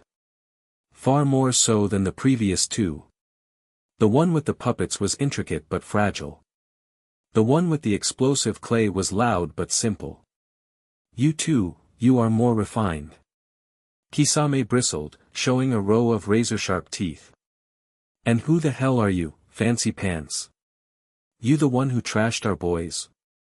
Izari tilted his head, a gesture of mild curiosity. They attempted to assault me. I was merely testing the defensive capabilities of this world's warriors. They were inadequate. Itachi's Sharingan spun, capturing every detail of the man before him. The strange clothes. The horns. The Byakugan. But most importantly, the chakra. It was immense, larger than any Jinchuriki he had ever sensed, larger even than Kisame's Samahata-fused form. But it was also strangely calm, controlled. It wasn't the wild, emotional chakra of a human. It was cold, efficient, like the energy from a star. You are not from this world, Itachi stated, his hand slipping inside his cloak, ready to draw a kunai. A perceptive one. Izari noted with clinical approval. No, I am not. I am a scout. A harbinger. My clan sent me to investigate a powerful energy surge that originated from this sector. A signature we have not sensed in millennia. A signature that belongs to us. His pale eyes narrowed slightly. Have you seen an individual wielding a blue, floral-patterned eye? The Tenseigan? Kisame and Itachi exchanged a glance. They had no idea what he was talking about. Never heard of it, Kisame said with a shark-like grin. But if you're looking for a fight, you've come to the right place. Let's see how you handle this. Water style, super shark bomb jutsu. Kisame spat out a colossal shark made of compressed water. It was the size of a small mountain, and it roared towards Izari, ready to obliterate him and everything in a 5-mile radius. Itachi moved to a safe distance, preparing a follow-up attack. Izari watched the gigantic jutsu approach with complete disinterest. He raised one hand, his palm open. Energy absorption is a rudimentary skill for us, he said calmly. As the super shark bomb was about to hit him, it just stopped. The massive construct of chakra and water froze in mid-air, inches from his palm. Then, it began to shrink, the water and chakra being siphoned into a small, swirling vortex in his hand. In less than 3 seconds, the entire jutsu, a technique that could level a small village, was gone. Izari's palm glowed for a moment, and then faded. He hadn't even flinched. Kisame's jaw dropped. Even Samahata couldn't absorb chakra that fast, that completely. What the hell? A wasteful expenditure of energy, Izari commented. He vanished. Not with a flicker technique, not with a burst of speed. He just ceased to be in one place and appeared in another. He was now standing directly in front of Kisame, his hand reaching for the swordsman's face. Kisame, a master of close-quarters combat, swung Samahata in a devastating arc. The blade, designed to shred skin and steal chakra, should have torn Izari in half. Instead, Izari's fingers caught the massive sword by its flat side. He didn't just stop it, he held it completely still, the immense force of Kisame's swing utterly negated. This weapon, it consumes energy, Izari noted, his fingers tracing the scaly texture of the blade. A primitive but clever design. With a flick of his wrist, he twisted the sword. There was a sound of snapping bone as Kisame's wrist broke under the impossible torque. The big man roared in pain and was forced to let go of his beloved weapon. Izari tossed Samahata aside like a piece of trash. Now, for you, Izari said, his palm shooting towards Kisame's chest. Amaterasu. A torrent of black flames, flames said to be as hot as the sun and unquenchable, erupted from Itachi's eye, engulfing Izari completely. Itachi didn't stop there. He knew this opponent was on another level. Tsukuyomi, he cast, his Mangekyo Sharingan locking onto Izari's pale eyes. He would trap him in a world of illusion, break his mind in an instant. But he felt nothing. It was like trying to cast a genjutsu on a stone wall. His Tsukuyomi, the most powerful illusion in the Uchiha arsenal, didn't even connect. Through the black flames, Izari's blank eyes stared back at him, completely unaffected. Illusions that manipulate the chakra in the cranial nerves. Izari's voice echoed from within the black fire. My people perfected and discarded such techniques eons ago. Your eyes are a devolved, inferior imitation of our own. The black flames of Amaterasu suddenly converged, pulling inwards as if being sucked into a vacuum. They were absorbed into Izari's body, leaving him completely unharmed. Not a single scorch mark on his white robes. Itachi and Kisame stared in utter horror. Ninjutsu didn't work. Genjutsu didn't work. Taijutsu was useless. This wasn't a fight. It was an execution. You have provided sufficient data, Izari announced. Your planet's protectors are moderately skilled. But you are insects fighting a storm. Your resistance is meaningless. He formed a hand sign that neither of them recognized. Yamatsu Hirasaka. A black portal, a perfect circle of nothingness, opened behind him. He began to step back into it. But before he left, he turned his head, his pale eyes finding Itachi's. Your eyes, the Mangekyo Sharingan. They are a corrupted echo of the Rinnegan, which itself is a pale imitation of my clan's true power. You Uchiha are a failed experiment. A genetic dead end. He gestured to the surrounding devastation. Tell your leader. A great cleansing is coming. We are here to reclaim our divine tree, and we will prune the weeds that have grown in its soil. The portal closed, and he was gone.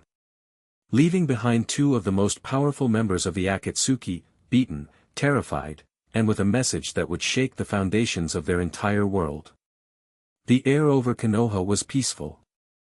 Children were playing in the newly rebuilt parks, shinobi were working to restore the last of the damaged sectors, and a sense of weary optimism had settled over the village. The hero who had saved them was in seclusion, recovering, but his victory had given them hope. That hope was shattered when the sky broke. There was no sound, no explosion. Just a silent, black fissure that opened in the air, 1,000 feet above the Hokage monument. It looked like someone had taken a knife and sliced reality open. From this tear in the fabric of space, Izari Otsutsuki descended, his white robes billowing around him as he floated down with unnatural grace. Every sensory ninja in the village screamed.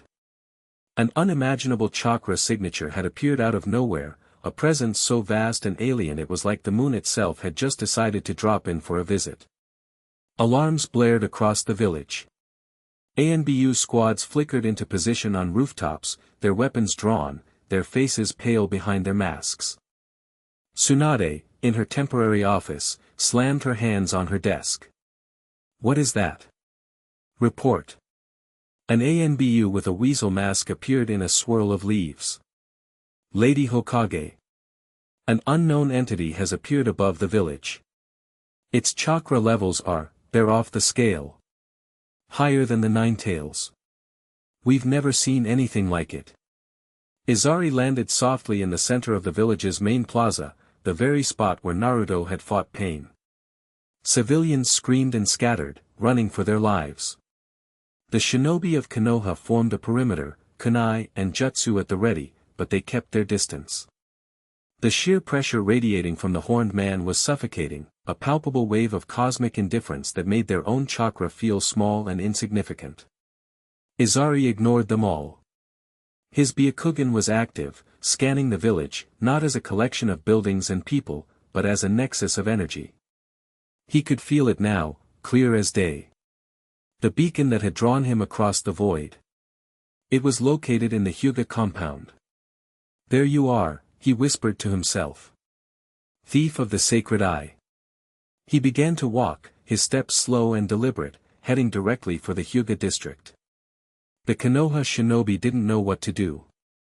They couldn't just let him walk through the village, but every instinct screamed that attacking this being was suicide. In the Naka shrine, Naruto shot up from his meditative posture. The moment Izari had appeared, it was like a second sun had ignited in his senses. He didn't need to be told. He knew. This was the man from his vision. This was the source of the dread Jiraiya had spoken of. "He's here," Naruto said, his voice grim. Hayashi was beside him, his own Byakugan active, his face ashen. "His chakra, it's a pure, undiluted version of our own. He is one of them. The Celestial Clan. The Otsutsuki." Naruto didn't hesitate. He was already on his feet, heading for the door. "Naruto, wait." Hayashi commanded. "You are not ready. Your control is rudimentary at best. To fight him now is to invite disaster. And what's the alternative?" Naruto shot back, turning to face him, his eyes already starting to glow with a faint azure light. "Let him walk in here and do whatever he wants. He's heading right for us. This fight was coming whether I was ready or not. I'm not gonna hide while he tears my home apart looking for me." His decisiveness, his absolute lack of fear, stunned Hayashi into silence. This was not the knucklehead boy he'd known. This was a warrior, a leader, accepting his fate. Naruto slid the door open and stepped out into the Hyuga compound. He walked past the terrified clan members, his gaze fixed on the main gate. He could feel the Otsutsuki approaching, his unnaturally calm chakra signature a chilling counterpoint to the panicked energy of the rest of the village.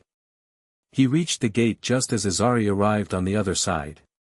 They stood there for a moment, separated by the ornate wooden gate, studying each other. Izari's pale eyes widened almost imperceptibly as he saw Naruto.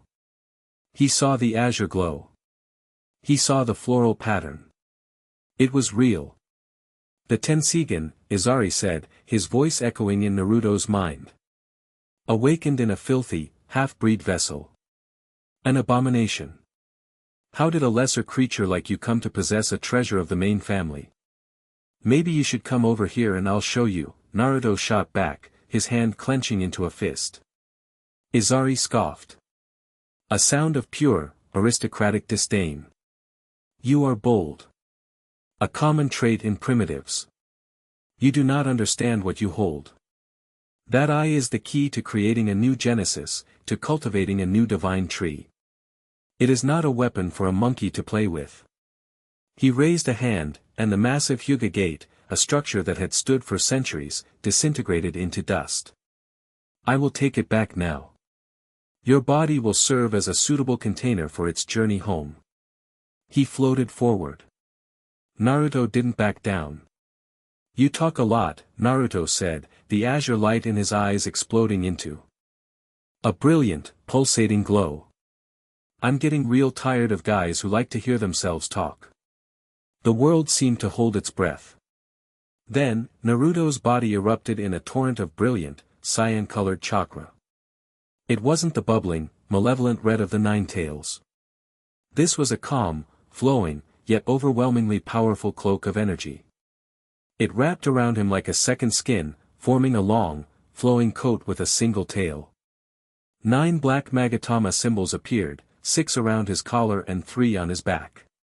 His hair spiked up, and his entire being radiated a divine light. The Tenseigan chakra mode was active. Izari stopped, his eyes widening in genuine surprise. "The chakra mode?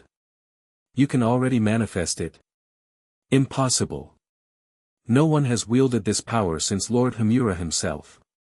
From Naruto's back, 6 black orbs, each the size of a fist, materialized from nothing. They floated behind him, humming with a power that seemed to negate the very laws of physics. Truth-seeking orbs. "I'm full of surprises," Naruto said, a confident smirk on his face. He felt it. The absolute control. The connection to the forces of the universe. He could feel the gravity of the earth, the faint pull of the moon, the life force of every living thing for miles.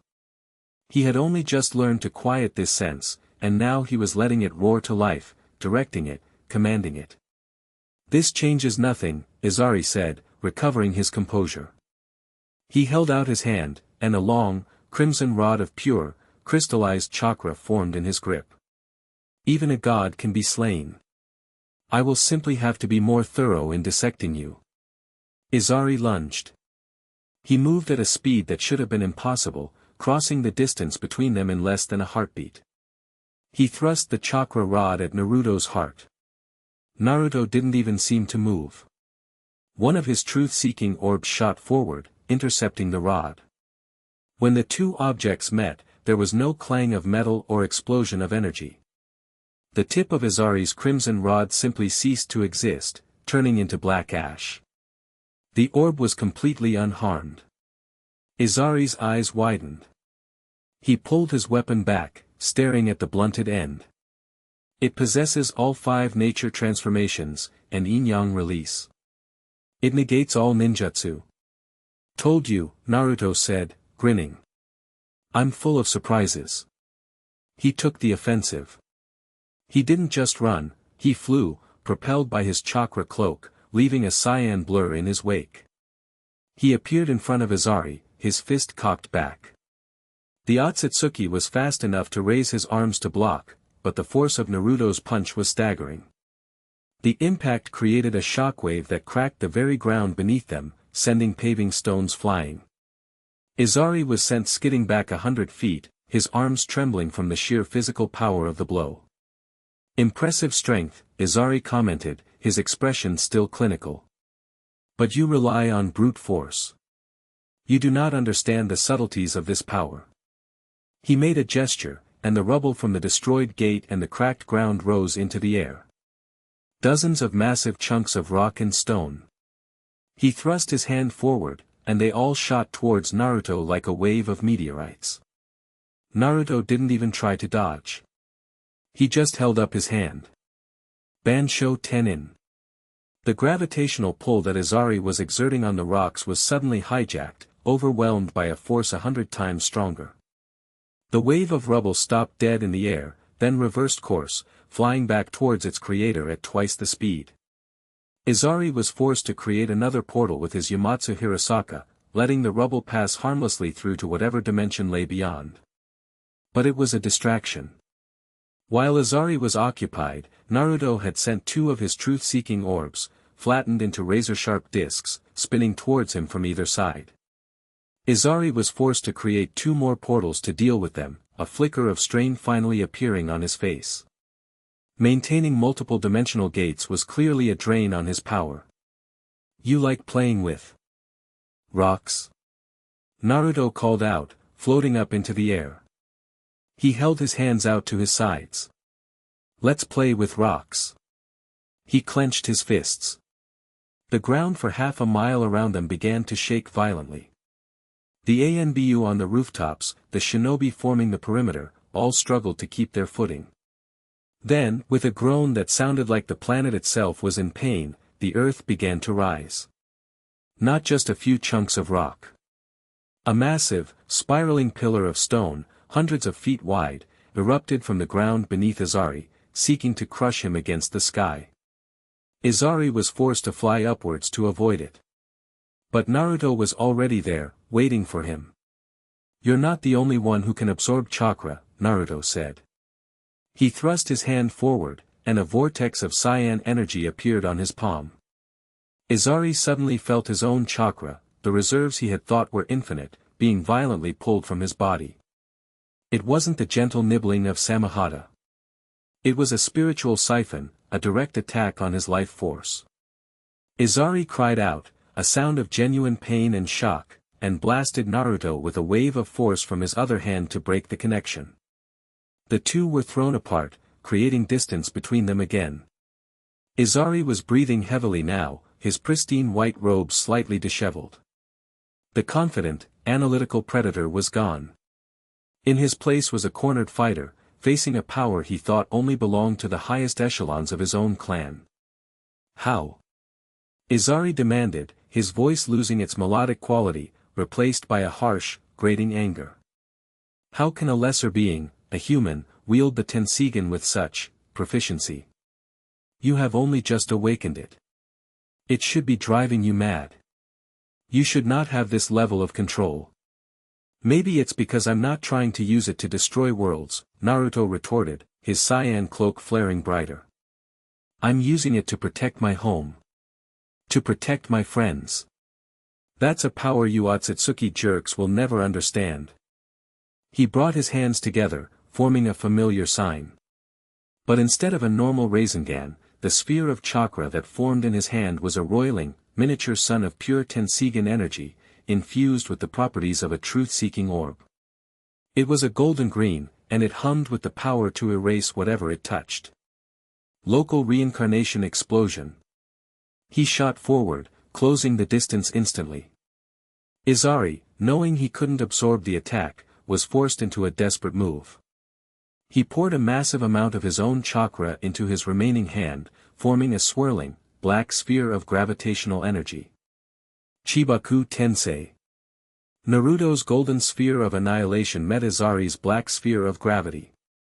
For a moment, there was absolute silence. The two attacks, one a power of creation and destruction, the other a power of absolute control, pushed against each other. The sky above them warped. The air crackled. Then, Naruto's attack overwhelmed Izari's. The golden green energy tore through the black sphere, engulfing it, and slammed into Izari's chest. The explosion was not loud. It was a silent, terrifying bloom of light that expanded outwards, wiping the color from the world. When it faded, Izari was gone from the sky. He was embedded in the side of the Hokage monument, smashed into the stone face of the fourth Hokage, his own ancestor. His robes were shredded, his body was broken, and his chakra was flickering, on the verge of extinguishing. Naruto floated in the air, breathing heavily, the Tenseigan chakra mode receding. He had won.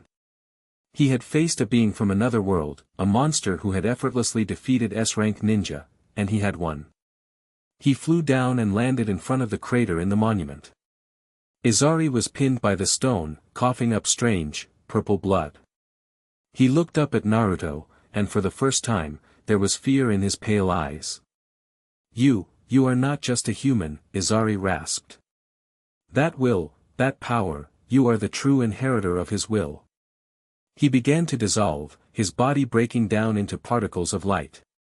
It was a last-ditch escape technique. "This is not over," Izari hissed, his form fading away. "I was just a scout. A test. Now they know. The main family knows the Tenseigan has been reborn on this mud ball. They will come. They will come with fleets. They will send their champions. They will harvest your planet, crack it open to get to the divine tree's fruit, and they will take back what is theirs. His eyes burned with fanatic light. You cannot stop the Otsutsuki clan. Your world is already dead. His body completely disintegrated, and a final, black portal opened and swallowed the last of his energy before snapping shut. He was gone. Naruto stood there, the adrenaline fading, leaving behind a deep, bone-weary exhaustion. The cheers of the Konoha shinobi were just a distant buzz in his ears. He looked up at the sky where the portal had been, at the silent, indifferent stars beyond. They were coming. Not just one. An entire clan of monsters just like that one, or even stronger. He had just won the battle of his life, saved his village once again. But all he had really done was ring the dinner bell for a feast, and his entire world was the main course. Chapter 3 and Chapter 4, Forging a Divine Shield. The cheering was a dull, hollow roar in Naruto's ears. It felt distant, like it was happening to someone else. He stood in the massive crater he'd carved out of the village's central district and the Hokage monument, the dust still settling around him. His Tenseigan chakra mode was gone, the divine, cyan light faded, leaving him feeling achingly human and small under the vast, open sky. He was just Naruto again, in a tattered orange and black jacket, breathing heavily, every muscle in his body screaming in protest. Shinobi were landing all around him. Medical corps were already moving towards the wounded, their green chakra a welcome, gentle sight after the cosmic violence he'd just unleashed. Kakashi and Jiraiya were there first, their expressions a mixture of awe, relief, and profound worry. Tsunade landed a moment later, her face pale, her eyes fixed not on Naruto, but on the gaping wound in the mountain, right through the stone face of her former teammate and the man she'd loved. Naruto, she began, her voice trembling slightly. Did he? He's gone, Naruto said, his voice flat. He was too exhausted to feel triumphant. He called himself a scout. Izari Otsutsuki. He finally looked at his master and his sensei, the full weight of the encounter crashing down on him. He said more are coming. A whole clan of them. They're coming to harvest the planet and take back the Tenseigan. He said our world is already dead. The cheering of the nearby shinobi faltered and died as his words spread, a ripple of cold dread silencing the celebration. The hero's victory speech wasn't a speech at all. It was a death sentence for their world. Jiraiya's face was stone. The prophecy, he muttered, more to himself than anyone else. The reapers from the stars. It wasn't a metaphor. This changes everything, Tsunade said, her voice regaining its strength, its authority. The fifth Hokage was back online. Cordon off this entire area. No one in or out without my direct authorization. I want every scrap of evidence from this fight collected. Kakashi, Jiraiya, Naruto, with me. Now. She didn't wait for a reply, turning and leaping towards her makeshift command center. Naruto stumbled, his legs threatening to give out, but Jiraiya caught him, slinging an arm over his shoulder. Easy, kid, the Sannin said, his voice a low rumble. You just wrestled with a god and won. You're allowed to be tired. They arrived in the tense, buzzing atmosphere of the Hokage's office. Maps were spread across the desk, sensory ninja were giving frantic reports to her aides, and the room crackled with controlled panic. Tsunade waved them all out, sealing the door with a privacy jutsu. It was just the four of them, plus Hayashi Hyuga, who had entered with a silent, grim nod. Tsunade paced for a moment, her knuckles white where she gripped her hands behind her back. An alien. A being from another world, with power that makes the Akatsuki look like a gang of street thugs, just attacked Konoha. And he was just the advanced scout. She stopped and slammed her fist on the desk, the wood groaning but not breaking. What are we supposed to do? How do we fight an army of beings who can absorb ninjutsu and tear holes in reality? We don't, Naruto said, his voice quiet but firm. Everyone turned to look at him. He had pulled away from Jiraiya and was standing on his own, his exhaustion masked by a new, steely resolve.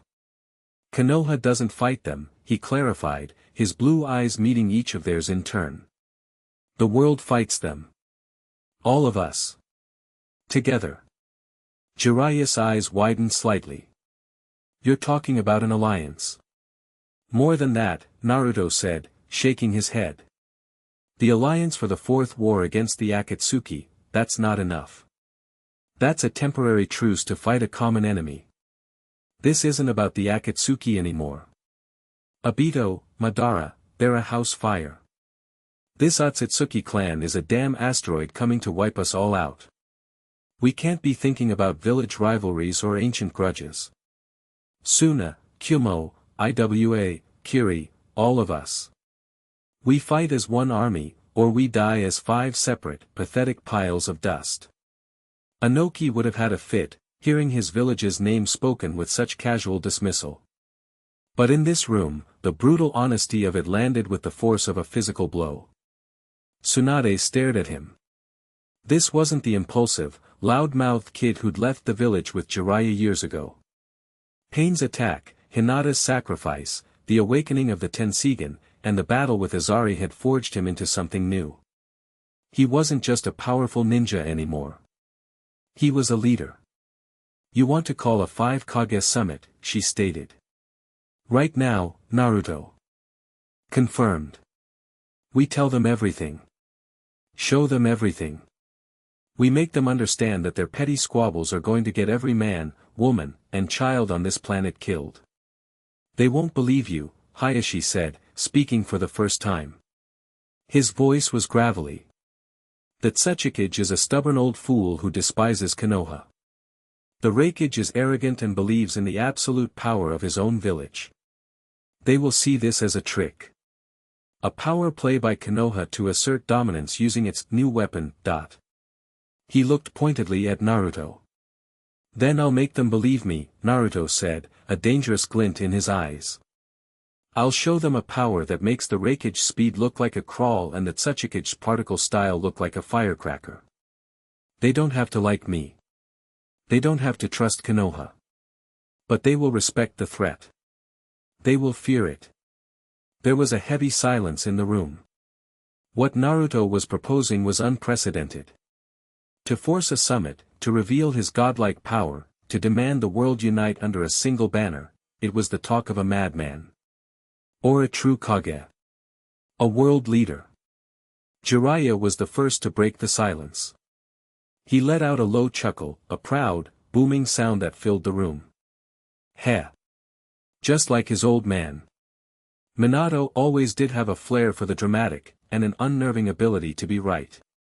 He clapped Naruto on the back, hard enough to make him stumble. I'm with the kid. We've been playing defense for too long, reacting to the Akatsuki's moves. It's time we went on the offensive. It's time we changed the game. Tsunade looked from Jiraiya's unwavering support to Naruto's fierce determination. She took a deep breath. All right. I'll send the message. We'll request an emergency summit in the Land of Iron. Citing the appearance of a new, global threat that dwarfs the Akatsuki. They'll be suspicious, but Mifune's neutrality will at least get them to the table. She looked at Naruto, her expression softening for a moment. This is a heavy burden, Naruto. Heavier than any Jinchuriki has ever carried. I know, Naruto said. But I'm not carrying it alone. I've got you guys. He looked around the room, at the people who had become his family. And I won't fail. 3 days later, Naruto stood on a snow-covered peak in the Land of Iron, the frigid wind whipping at his new cloak. It was a simple, practical design, black with orange accents, the Uzumaki swirl prominent on the back. It was less of a statement and more a symbol of his new, more serious role. He was flanked by Kakashi and Jiraiya, his official guard for the summit. The atmosphere at the meeting place was as cold as the air. The other Kage had arrived with their own bodyguards, and the tension between the different villages was a palpable thing. They were gathered in the main hall of the samurai fortress, a large, open room with a circular table. The fourth Raikage, A, was the first to speak, his booming voice echoing in the chamber. He slammed a massive, muscular hand on the table. I didn't abandon the hunt for my brother's kidnappers, the Otsutsuki, to come here for a Konoha tea party, Tsunade. This had better be good. His guards, Darui and C, stood behind him, looking just as impatient. Patience, Lord Raikage, Mei Terumi, the fifth Mizukage, said with a sultry, yet dangerous smile. Her guards, Chojuro and Ao, watched everyone with suspicion, Ao's transplanted Byakugan already active under his eye patch. I'm sure the Hokage has a perfectly good reason for dragging us all out to this frozen wasteland. Humph. It's likely another Konoha ploy, grumbled Inoki, the third Tsuchikage, who was floating over his chair. He was ancient, crochet, and held grudges that were older than everyone else in the room combined. His guards, Akatsuchi and his granddaughter Kuratsuchi, looked bored and annoyed.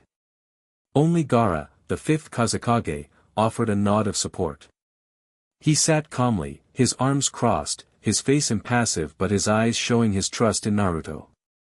Kankuro and Temari stood behind him, a silent, formidable presence.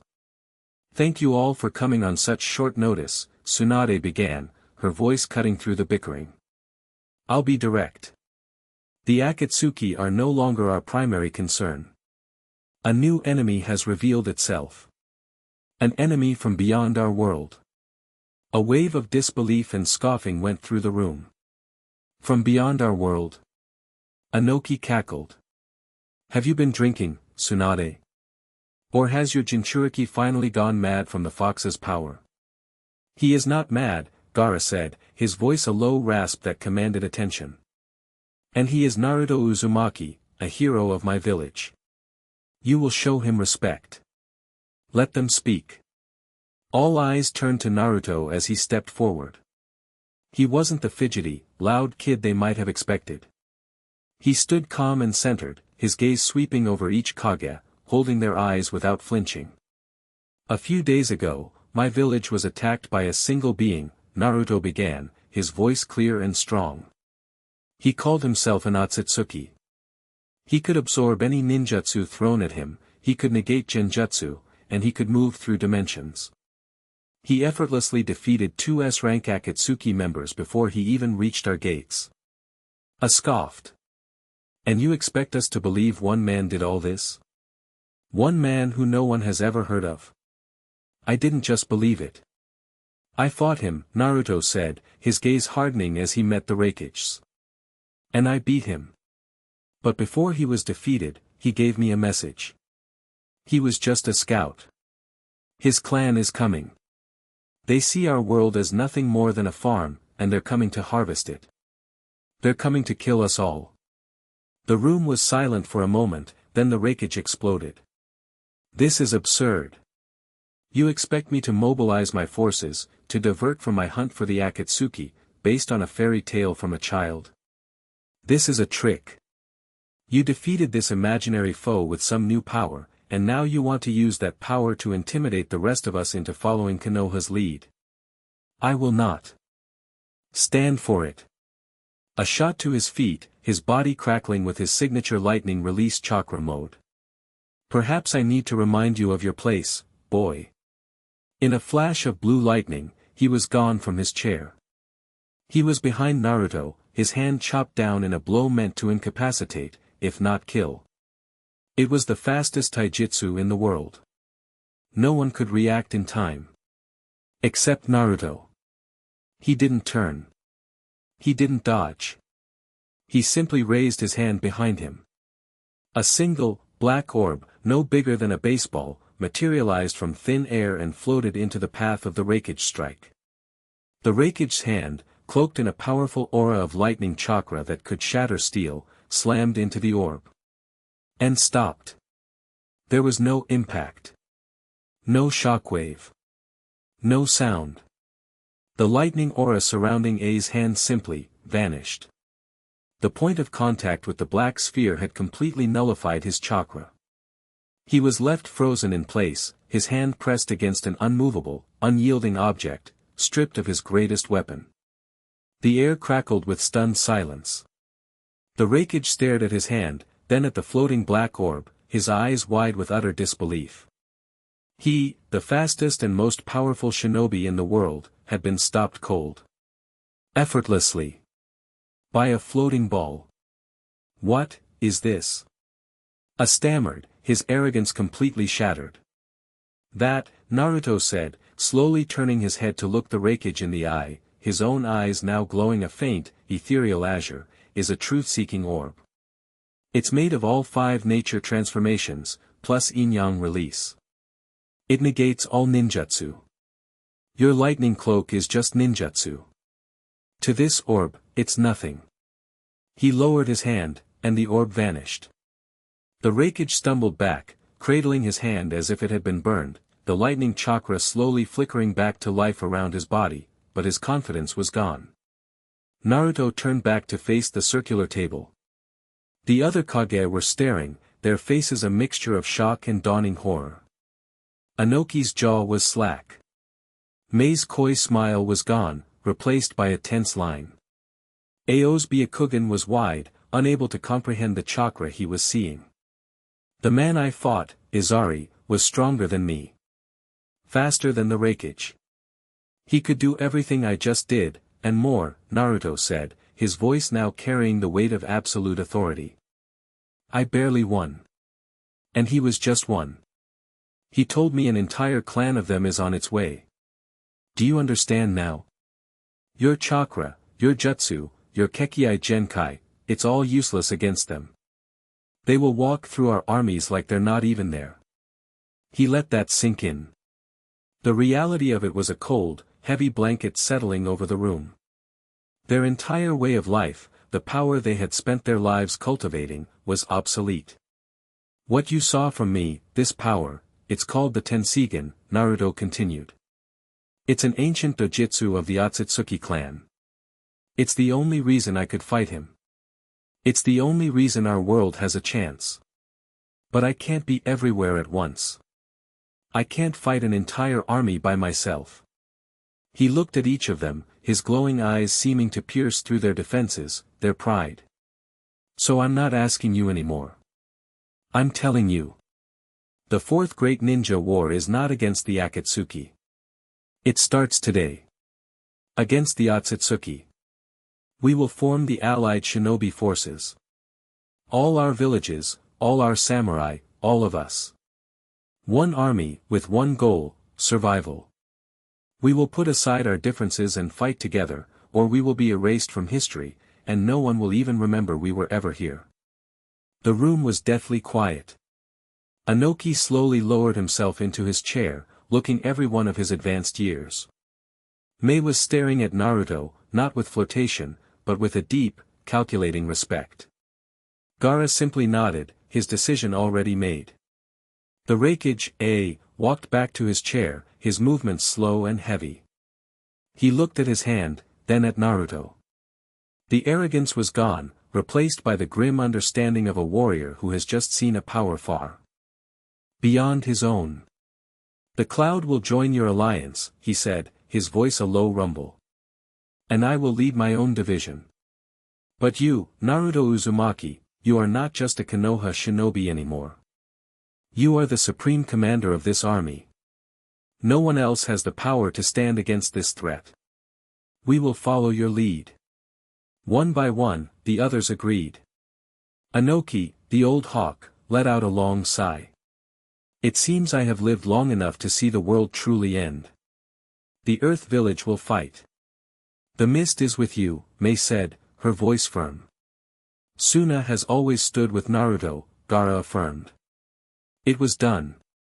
In a single afternoon, with a single, terrifying demonstration of power, Naruto Uzumaki had done the impossible. He had united the 5 great nations. He had forged a divine shield to protect the world. But now, he had to make sure that shield was strong enough to withstand the coming storm. Before leaving for the front lines, before the armies could even begin to mobilize, there was one last thing Naruto had to do. He appeared in a flicker of movement in a quiet, sunlit hospital room in Konoha. Hinata was sitting up in bed, looking out the window. She was still pale, her shoulder bandaged, but her eyes were clear. She turned as she sensed his presence, a soft gasp escaping her lips. Naruto-kun, hey, he said, his voice softer than anyone at the summit would have recognized. He walked over and sat in the chair beside her bed. The celestial power, the crushing authority, it all melted away. He was just a boy, talking to a girl he cared about. How are you feeling? I'm fine, she said, her cheeks flushing slightly. The medics say I'll make a full recovery.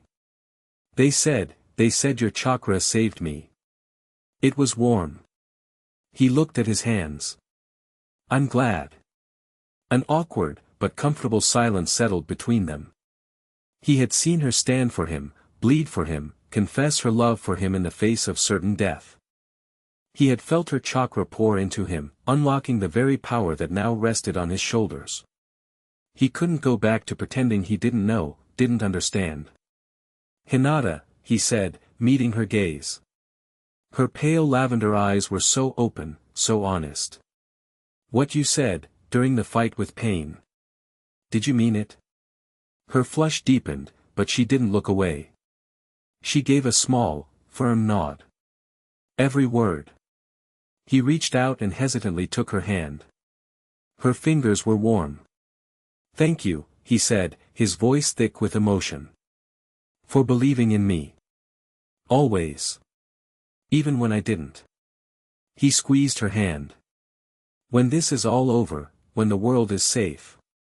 I'd like to give you a real answer. I'd like to walk beside you, for real. Tears welled in her eyes, but she was smiling, a radiant, beautiful smile. I'll be waiting, Naruto-kun. I know you'll protect everyone. He smiled back, a genuine, heartfelt smile. This was why he was fighting. Not for glory, not for power, but for moments like this. For the chance to have a future with the people he loved. He stood up, his resolve hardened into diamond. I have to go, he said. There's training I need to do. A last-ditch effort to get even stronger. Be safe, she whispered. He just nodded, and with another flicker of movement, he was gone. Naruto reappeared on the back of a colossal, moving turtle, a place so secret it wasn't on any map, the Turtle Island, the training ground of the Cloud Village. Jiraiya was there, along with Killer Bee, the Jinchuriki of the Eight Tails. The muscular, dark-skinned ninja was rapping terribly, as usual. Yo, the hero of the leaf is here, yeah, to train and have no fear. We'll power up and be the best, put your new eyeballs to the test. Bakayaro. Kanayaro. Naruto managed a weak grin. Bee's infectious, if awful, energy was a strange comfort. Jiraiya got straight to the point. Alright, Naruto. According to Hayashi's research and my own gut, the Tenseigan is a power that stems from Himura Otsutsuki, the sage's brother. It's a calm, celestial, controlling power. The Nine-Tails chakra is the exact opposite. It's raw, emotional, chaotic energy. Right now, you're using them separately. You activate your Tenseigan chakra mode, or you use Kurama's power. If you could merge them, if you could combine that divine control with Kurama's infinite well of chakra, the power you could unleash would be truly godlike. But how? Naruto asked. Every time I try to draw on Kurama's power while the Tenseigan is active, it feels wrong. Like I'm mixing oil and water. They just push each other apart. That's where I come in, fool, ya fool. B said, striking a pose. To control a tailed beast, you gotta be friends, make amends. You gotta face him, heart to heart, that's how you make a brand new start. Naruto knew he was right. He and Kurama had reached a grudging respect, but they weren't partners. Not really. The fox still saw him as a jailer, and Naruto still saw him as a source of dangerous, destructive power. He sat down, crossed his legs, and closed his eyes. All right. I'm going in. He opened his eyes in his own mindscape. The familiar, sewer-like corridors were brighter now, lit by a faint, blue-green light emanating from his own spiritual form. He walked to the massive cage, where the nine-tailed fox, Kurama, lay with his eyes closed, colossal and magnificent. "So, the brat returns," Kurama's voice boomed in his head, a deep, rumbling sound. His massive, slitted eye cracked open, glowing with crimson light. "You reek of that Otsutsuki filth. That pale, cold chakra. It's all over you." "It's my chakra now, Kurama," Naruto said, standing firm before the giant beast. "It's a part of me. Just like you are." The fox snorted, a gust of hot air washing over Naruto. "Do not compare me to that sterile power. My chakra is born of rage, of life, of the raw emotions of this world. That Tenseigan, it feels like the dead moon. Empty." "It's not empty," Naruto argued. "It's calm. And I need it. Just like I need you. They're coming, Kurama. An entire clan of them. The ones who created the tailed beasts. The ones who see you as nothing but a weapon to be collected." Kurama's eye narrowed. "I know. I felt the scout. His power was, reminiscent of the old man." "We can't beat them if we're divided," Naruto said, taking a step closer to the cage. "I can't keep using your power and the Tenseigan's power separately. I need to bring them together. I need your help. I need us to be partners." Kurama was silent for a long time, his crimson eye studying Naruto. He saw the new strength there, the resolve, but he also saw the honesty. The boy wasn't trying to trick him, wasn't trying to steal his power. He was asking. He was treating him not as a monster, but as an equal. "Combining our chakra is not so simple, boy," Kurama rumbled, his tone shifting from hostile to grudgingly instructive. "My power is a raging inferno. Your Tenseigan is a deep, cold ocean. If you simply throw them together, they will annihilate each other, and you along with them. You cannot force them to merge. Then what do I do? You must find the point where they meet. The shore where the ocean touches the fire. The very core of your being," Kurama explained. "You are the vessel. You are the link. You are Azura's descendant, a being of immense life force and willpower. You must become the catalyst. Do not try to control my chakra. Do not try to command the Tenseigan. Let them flow. Guide them. Find the harmony between them within yourself."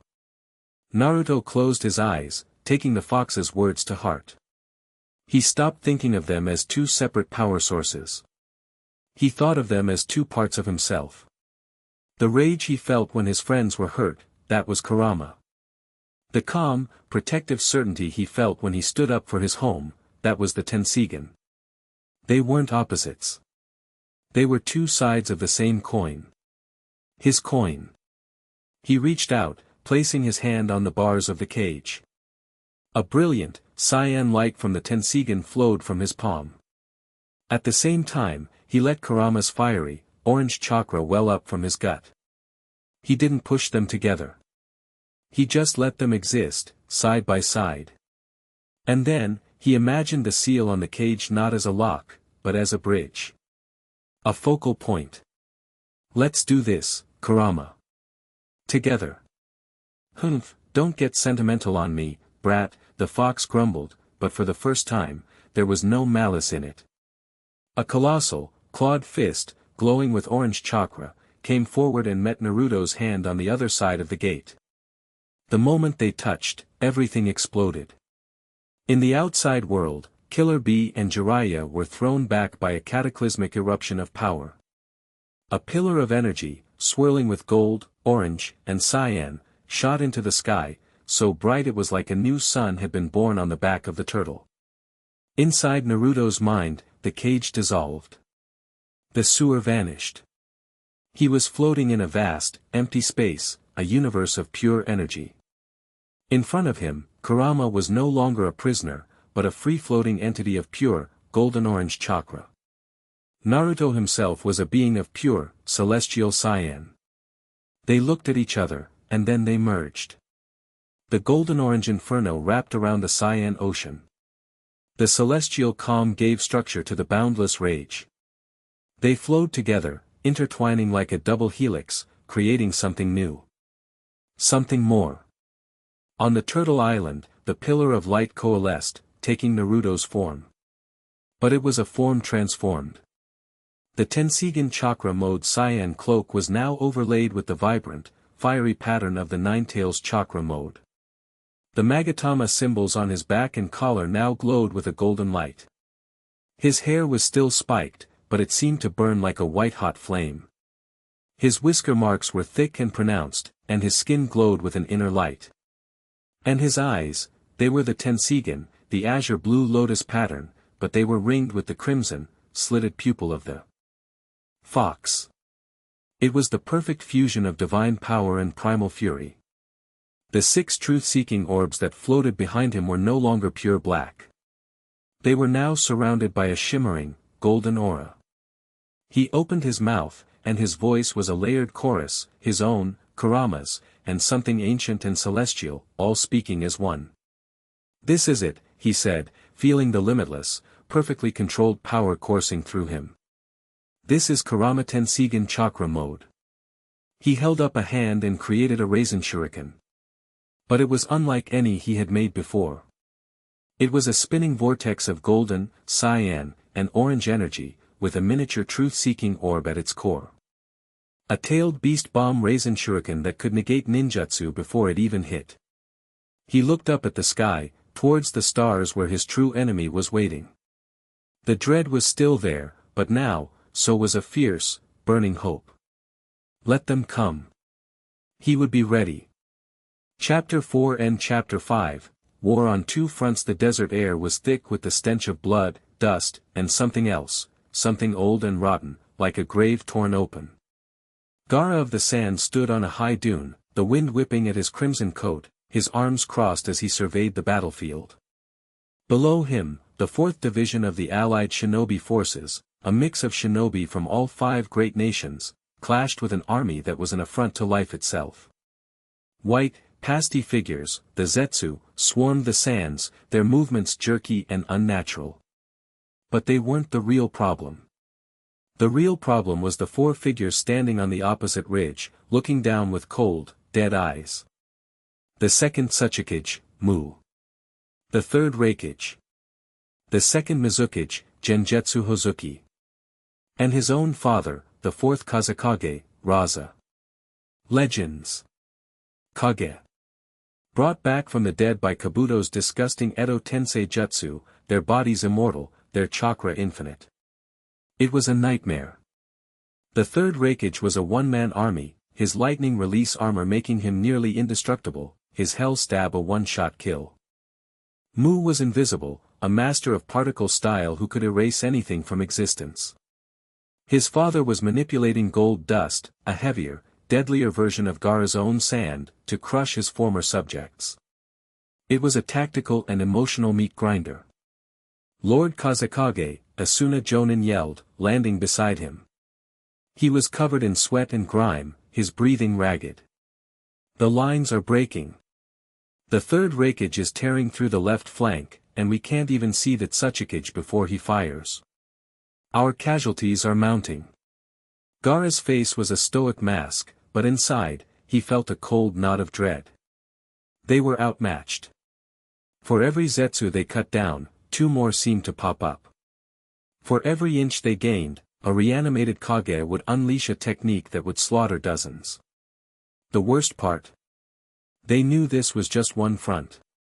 All across the Land of Fire and the Land of Frost, other divisions were facing similar, impossible odds. The reports coming into his mind from Inoichi Yamanaka at HQ were a constant stream of bad news. This was the war Obito and Madara had started. A war to distract them, to bleed them dry. And it was working. They were all fighting with a desperate, frantic energy, a knowledge that this whole bloody affair was just a prelude. Every second they spent fighting these puppets and zombies was a second the Otsutsuki were getting closer. It was a race, and they were losing. "Hold the line," Gaara commanded, his voice amplified by his sand. "Do not let them break you. We fight for our future." His sand rose from the gourd on his back, a massive, swirling wave, and crashed down into the Zetsu army, but it felt like trying to empty the ocean with a bucket. As his sand was occupied, his own father chose that moment to strike. A torrent of glittering gold dust shot towards him, heavier and faster than any attack Gaara could muster. He pulled his sand back, forming a defensive wall, but the gold dust was too dense. It punched through his defense, striking him in the chest. It didn't break his sand armor, but the force sent him flying back, tumbling down the dune. He landed hard, the air knocked from his lungs. His father just stood there, his reanimated face a blank slate, devoid of the conflicted regret he'd shown in the other timeline. This was just a puppet. A weapon. Despair was starting to creep into the edges of the battlefield. The shinobi were brave, but they were tired. They were fighting ghosts and monsters, and for every victory, there was only more death. And then, everything changed. It started as a light in the sky. Not the sun. This was a brilliant, cyan gold streak that crossed the heavens in an instant, faster than any shooting star. It was so bright it made everyone, Zetsu, shinobi, and the reanimated Kage, stop and look up. The streak split. It divided into 4 identical comets of light, each one shooting off in a different direction, towards the other battlefronts. One, however, grew larger, brighter, descending directly towards Gaara's battlefield. It wasn't a meteor. It was a person. He landed not with a crash, but with a silent, gentle touch, his feet settling on the sand in the dead center of the no-man's land between the two armies. The light around him was so intense it was hard to look at him directly. It was a swirling, incandescent cloak of cyan and gold chakra, flowing around him like a robe made of fire and starlight. His hair was stark white, his face marked by bold, black whiskers, and his eyes glowed with the power of a star and a beast, the blue Tenseigan overlaid with the crimson slit of the fox. 9 golden orbs, surrounded by a black halo, floated lazily behind him in a perfect circle. Naruto Uzumaki, the supreme commander of the allied shinobi forces, had arrived. He didn't say a word. He didn't issue a challenge. He simply raised one hand. Shinra Tensei. It wasn't a shout. It wasn't a jutsu call. It was a quiet, calm statement of fact. And the world complied. A wave of invisible, irresistible force exploded outwards from him. But this wasn't like Pain's almighty push, which was a blunt instrument of destruction. This was controlled. Precise. The wave passed harmlessly over every single allied shinobi, not even a single hair on their heads disturbed. But when it hit the army of 10,000 white Zetsu, it was like a hammer blow from a god. The entire front line of the enemy army was obliterated. They weren't just thrown back, they were compressed, crushed, and then atomized into dust and spores by the sheer gravitational force. The shockwave continued outwards, a perfect ring of destruction that vaporized thousands of Zetsu in a single, silent pulse. In less than a second, half of the enemy army was simply gone. A stunned, absolute silence fell over the desert. The shinobi stared, their mouths agape, their minds unable to process what they had just witnessed. Gaara pushed himself to his feet, his eyes wide with awe. Even the reanimated Kage were frozen, their dead faces showing something akin to shock. Naruto lowered his hand and finally looked over at them, his expression unreadable. "You guys are in the way," he said, his layered voice echoing across the now empty battlefield. Mu, the second Tsuchikage, reacted first. He turned invisible, preparing a particle-style attack. "He's just one man. Overwhelm him," he commanded telepathically to the other Kage. The third Raikage roared and charged, his body a blur of black lightning. The fourth Kazekage sent a tsunami of gold dust. The second Mizukage began forming the hand signs for his steam-based explosion jutsu. Naruto watched them come. He didn't move. One of his truth-seeking orbs shot forward, expanding into a thin, black, shimmering shield in front of him. The Raikage's Hell Stab, a technique that had broken through all defenses, slammed into the shield and fizzled out, his lightning chakra completely negated. The gold dust washed over the shield and was rendered inert, falling to the ground as simple, non-magnetic metal. The Mizukage's jutsu detonated against it and was simply absorbed without a trace. "My turn," Naruto said. He flicked his wrist. The very sand beneath the four Kage erupted. Not as a wave, but as thousands of individual, razor-sharp spears, each one perfectly aimed. The Kage were forced to leap and dodge, their coordinated attack completely broken. Naruto vanished from his spot. He appeared directly in front of the third Raikage. The Raikage, a master of taijutsu, threw a punch that could shatter a mountain. Naruto caught his fist in his open palm. The shockwave from the blocked punch cracked the very bedrock miles below the desert, but Naruto didn't even slide back an inch. "You're strong," Naruto acknowledged, his glowing eyes looking straight through the reanimated legend. "But you're just a puppet." He tightened his grip. The Raikage's indestructible arm, the one that had fought the Eight Tails to a standstill, began to crack under the pressure. Then, with a sound like grinding stone, it shattered. Naruto then tapped a single finger on the Raikage's chest. A small, golden Rasengan, no bigger than a marble, drilled into the Kage's chest, shredding the paper tags that held his soul in place. The light faded from the third Raikage's eyes, and his body crumbled into dust and ash. One down. He then turned his attention to Mu, who was still invisible. "I can see you," Naruto stated. His Tenseigan didn't see light or shape. It saw life force. It saw chakra. To him, Mu was a shining beacon in the open desert. One of his truth-seeking orbs transformed, elongating into a black, slender rod. Naruto threw it. The rod flew through the empty air and, with a sickening thud, impaled the invisible Otsutsuki through the chest, pinning him to a rock formation a mile away. The rod's negation properties scrambled the jutsu binding his soul, and Mu, too, disintegrated. Two down. The fourth Kazekage and the second Mizukage stared in horror. This wasn't a fight. This was an extermination. Naruto appeared between them. He placed a hand on each of their foreheads. He didn't attack. He just flooded their bodies with his own unique chakra, a mix of Uzumaki life force, Tenseigan celestial energy, and Kurama's raw power. It overwhelmed Kabuto's control jutsu instantly. For a moment, the light of their own personalities returned to their eyes. "Gaara," his father whispered, looking over at his son. "You have grown strong. You have friends." "Father," Gaara breathed, taking a step forward. "Thank you." Naruto Uzumaki, the second Mizukage said with a wry grin. "At least I was beaten by someone ridiculously powerful. My reputation is saved." Then, their bodies glowed, the Edo Tensei contract forcibly severed.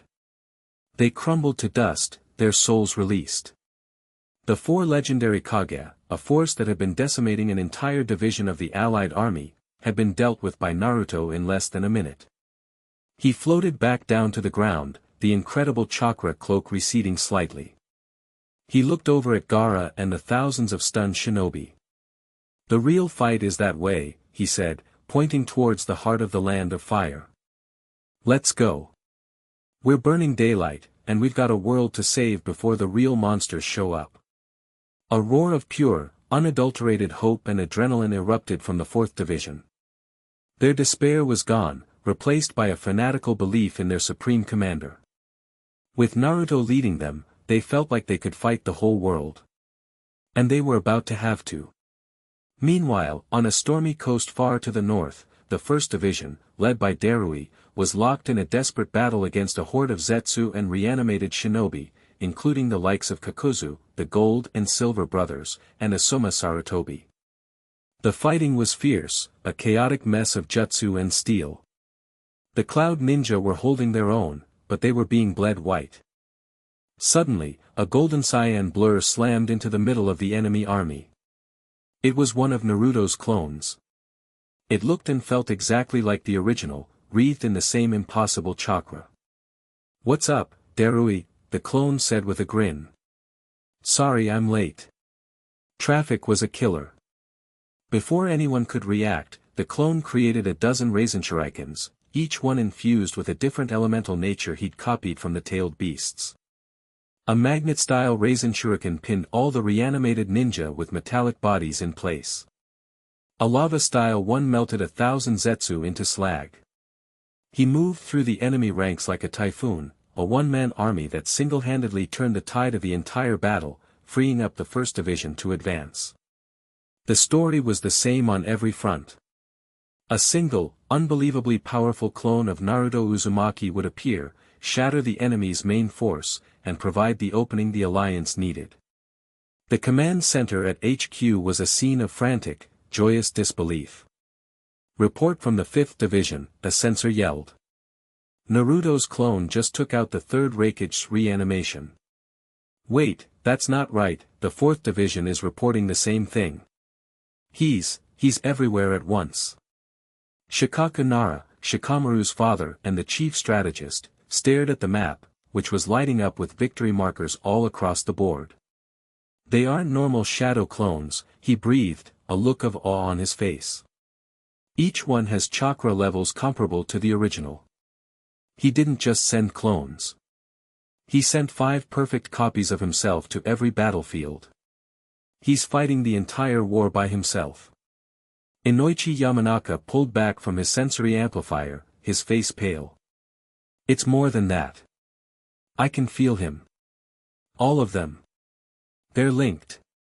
He's not just fighting. He's seeing everything, hearing everything. He's acting as a one-man communication and command network for the entire army. He is the army." The real Naruto, after leaving Gaara's division to mop up the remaining Zetsu, was streaking across the landscape, a golden comet of purpose. He was heading for the source. The masked man, Tobi, and his reanimated Jinchuriki. He found them in a dense, petrified forest. The 6 reanimated Jinchuriki, Yujito, Yagura, Rashi, Han, Yudakata, and Fu, stood in a line, their eyes a cold, dead Rinnegan and Sharingan pattern. The tailed beasts sealed within them were being forcibly controlled, their power twisted to serve their master. Behind them, standing on a large branch, was the masked man himself, Obito Uchiha. "So, you've finally arrived, Naruto," Obito said, his voice distorted by the mask. "You're more powerful than I anticipated. This, light. It's not just the 9 tails." "Obito," Naruto said, his voice flat. He floated in the air before them, his Kurama Tenseigan mode blazing. "This ends now. Let them go. Let the tailed beasts go. This war is pointless." "Pointless?" Obito laughed, a hollow, bitter sound. "Creating a world of peace where no one has to suffer loss is pointless. You, who have lost so much, should understand more than anyone. I understand that you're trying to run away from reality by putting everyone in a cage," Naruto shot back. "I'm not interested in your twisted dream world. I'm interested in saving the real one." He looked past Obito, at the 6 silent Jinchuriki. He could feel them. Not just their chakra, but the consciousness of the tailed beasts trapped inside them. They were raging, confused, in pain. "Kit, I can feel them. My brothers and sisters. He's using the ghetto statue's chains to control them." Kurama roared in his mind. "I know," Naruto replied. "But the chains are just chakra. And we know what to do with chakra, don't we? Attack!" Obito commanded. The 6 Jinchuriki exploded into action. Yujito, the vessel of the 2 tails, unleashed a storm of spectral fire. Rashi, the 4 tails Jinchuriki, spat a torrent of lava. They were all in their version 2 cloaks, monstrous and powerful. Naruto didn't even try to counter. He simply held up a hand, and his truth-seeking orbs formed a protective sphere around him. The fire, the lava, the acid, the steam, it all washed over the black sphere and was completely nullified. He closed his eyes. All right, everyone, he projected his thoughts, not just with the Yamanaka technique, but with the Tenseigan's own power, reaching directly into the shared consciousness of the tailed beasts. Time to wake up. He focused on the black receivers protruding from their bodies. He couldn't just pull them out. He had to negate the chakra that bound them. He extended his own will, his own chakra, a golden cyan wave of energy that swept over the battlefield. He wasn't attacking the Jinchuriki. He was targeting the receivers. His truth-seeking orbs shot out, not as weapons of destruction, but as keys. Each orb gently touched a black receiver. The moment they made contact, the chakra flowing from Obito through the Gedo statue was cut off, the signal scrambled and erased by the yin-yang release. The effect was instantaneous. The raging, red chakra cloaks around the 6 Jinchuriki flickered and died. The Rinnegan and Sharingan patterns in their eyes faded, replaced by their normal, human eyes, albeit clouded and dead. They stumbled and fell to their knees, the connection to their puppet master severed. Inside their shared mindscape, Naruto stood before the 6 other tailed beasts. Son Goku, Kokuo, Isabu, all of you, Naruto said, his form a shining beacon of light. He can't control you anymore. I've broken the chains. You're free. The 4 tails, Son Goku, a giant red ape, looked at him with surprise. You're the 9 tails kid. You broke the Gedo's chains. How? With a little help from a friend, Naruto said, as Kurama's giant, golden form manifested beside him. The other beasts stared in shock. Kurama was working with his Jinchuriki. Willingly. The old man, he told us someone would come, Matatabi, the 2 tails, said, her voice a feminine, ethereal whisper. Someone who would show us the way. Is it you? I don't know about all that, Naruto said with a shrug. But I know we have a common enemy. The Otsutsuki. They're coming back. For all of you. For the whole planet. I need your help. All of you. He held out a fist.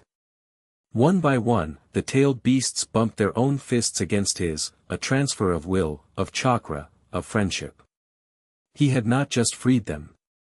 He had allied with them. Back in the real world, Obito was staring in disbelief as the 6 Jinchuriki collapsed, his connection completely gone. How, he whispered, his single Sharingan wide with shock. You nullified the Gedo statue's chakra. Impossible. Nothing's impossible when you have friends, Naruto said. He flickered, appearing directly in front of Obito, his hand gripping the masked man's throat. It's over, Obito. He slammed Obito into the ground, cracking the petrified wood. He reached for the mask, to finally end this. But just as his fingers touched the porcelain, he felt it. A new chakra signature, so vast, so ancient and malevolent, that it made his own power feel small for the first time. It appeared on the main battlefield, where the bulk of the allied forces were now fighting. He froze, his head snapping up to look in that direction, miles away. Obito took the opportunity, his body becoming intangible, phasing through Naruto's grip. He teleported a safe distance away. It seems my trump card has finally arrived, he said, his voice laced with manic glee. You may be a god now, Naruto. But what happens when you have to fight the original god of shinobi? On the blasted plains where the remnants of the 1st and 2nd divisions were converging, the earth split open. From a wooden coffin, a figure emerged. He was tall, with long, black, spiky hair, wearing ancient, crimson armor. His face was etched with the cracks of reanimation, but his eyes held a power and arrogance that defied death itself. He cracked his neck, surveying the thousands of shinobi arrayed against him. So this is the allied shinobi forces? Madara Uchiha said, a smirk playing on his lips. It's a bit more pathetic than I expected. He didn't wait. He charged into their ranks, a one-man apocalypse of taijutsu, kenjutsu, and fire style. He was a force of nature, every kick shattering bones, every slash of his gun by cleaving through a dozen men. He moved with a speed and grace that was terrifying, a whirlwind of death. The alliance, even with the help of Naruto's clones, was being torn apart. Fire style, majestic destroyer flame, he roared, unleashing a sea of fire so vast it dwarfed any fire jutsu they had ever seen. The sand users and water users worked together, desperately trying to block it, but the sheer scale was too much. Just as the flames were about to engulf hundreds of shinobi, the real Naruto appeared in the sky above them. Tenseigan, Argent Reincarnation Explosion. He held out his hand, and a silver, swirling vortex of wind and gravitational energy appeared. It sucked in Madara's entire sea of fire, compressing it into a tiny, white-hot ball that then dissipated harmlessly. Madara stopped his rampage, looking up, a genuine flicker of interest in his eyes. He saw Naruto, floating there, wreathed in his golden cyan cloak, a living god looking down on a resurrected demon. "Well, now," Madara said, his smirk widening into a feral grin. "This is unexpected. The Nine-Tails Jinchuriki. You've changed. You have interesting eyes." He activated his own, the legendary Rinnegan. "But can they see this?" He went through a series of hand signs. The sky darkened. The ground shook. Everyone looked up in horror. A shadow fell over the battlefield, a shadow so large it blotted out the sun. A colossal meteor, a chunk of rock the size of a mountain, was descending from the heavens. The shinobi below screamed in terror. Inoki, the Tsuchikage, flew up to try and stop it, but it was too big, too heavy. Naruto just watched it fall, his expression calm. "My turn to play with rocks," he said. He pointed a single finger at the falling mountain. The meteor, which was accelerating under the pull of Earth's gravity, suddenly shuddered. It slowed. It stopped. It just hung there in the sky, 1,000 feet above their heads, held in place by an invisible, impossibly powerful force. Madara's grin faltered. He stopped it. With gravity? "And that's not all," Naruto said, as his other hand clenched into a fist. The ground beneath Madara's feet erupted. A second meteor, just as large as the first, was torn from the planet's crust and shot upwards at incredible speed. It slammed into the first meteor in a cataclysmic, sky-shattering explosion that turned both into a cloud of harmless dust and pebbles. Madara was, for the first time since his resurrection, completely speechless. His ultimate move, his symbol of overwhelming, despair-inducing power, had been countered and destroyed with casual, almost disdainful ease. "What kind of power is this?" Madara demanded, his eyes narrowed, his battle lust now mixed with a dangerous curiosity. "That is no Rinnegan. It's the power that's going to send you back to the grave," Naruto said, descending to face him. But as they squared off, a new presence made itself known. A flicker of black and purple, and a figure landed silently on a rock outcropping between them. He was dressed in a dark, high-collared cloak, his black hair hiding one eye, the other glowing with the crimson, six-pointed star of the eternal Mangekyo Sharingan. A cold, familiar chakra signature washed over the battlefield. Sasuke Uchiha had returned. He didn't look at Madara. His burning gaze was fixed solely on Naruto. He could feel the power rolling off his former teammate, a power so immense it made his own EMS feel like a candle next to a sun. It was intoxicating and infuriating.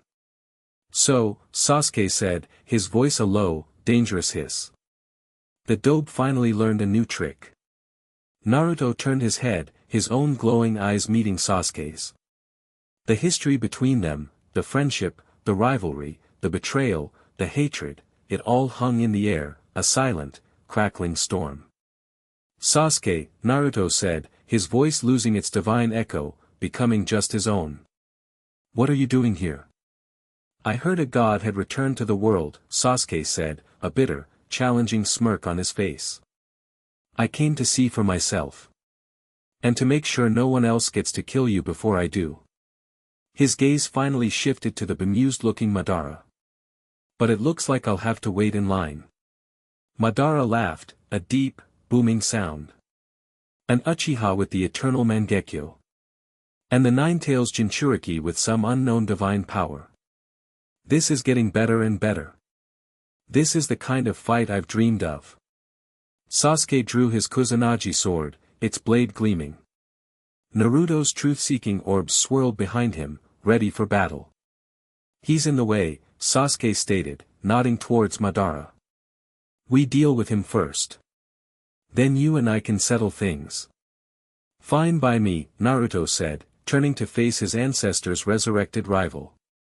For the first time in years, they were on the same side, fighting a common foe. It wasn't a reconciliation. It was a temporary, volatile ceasefire.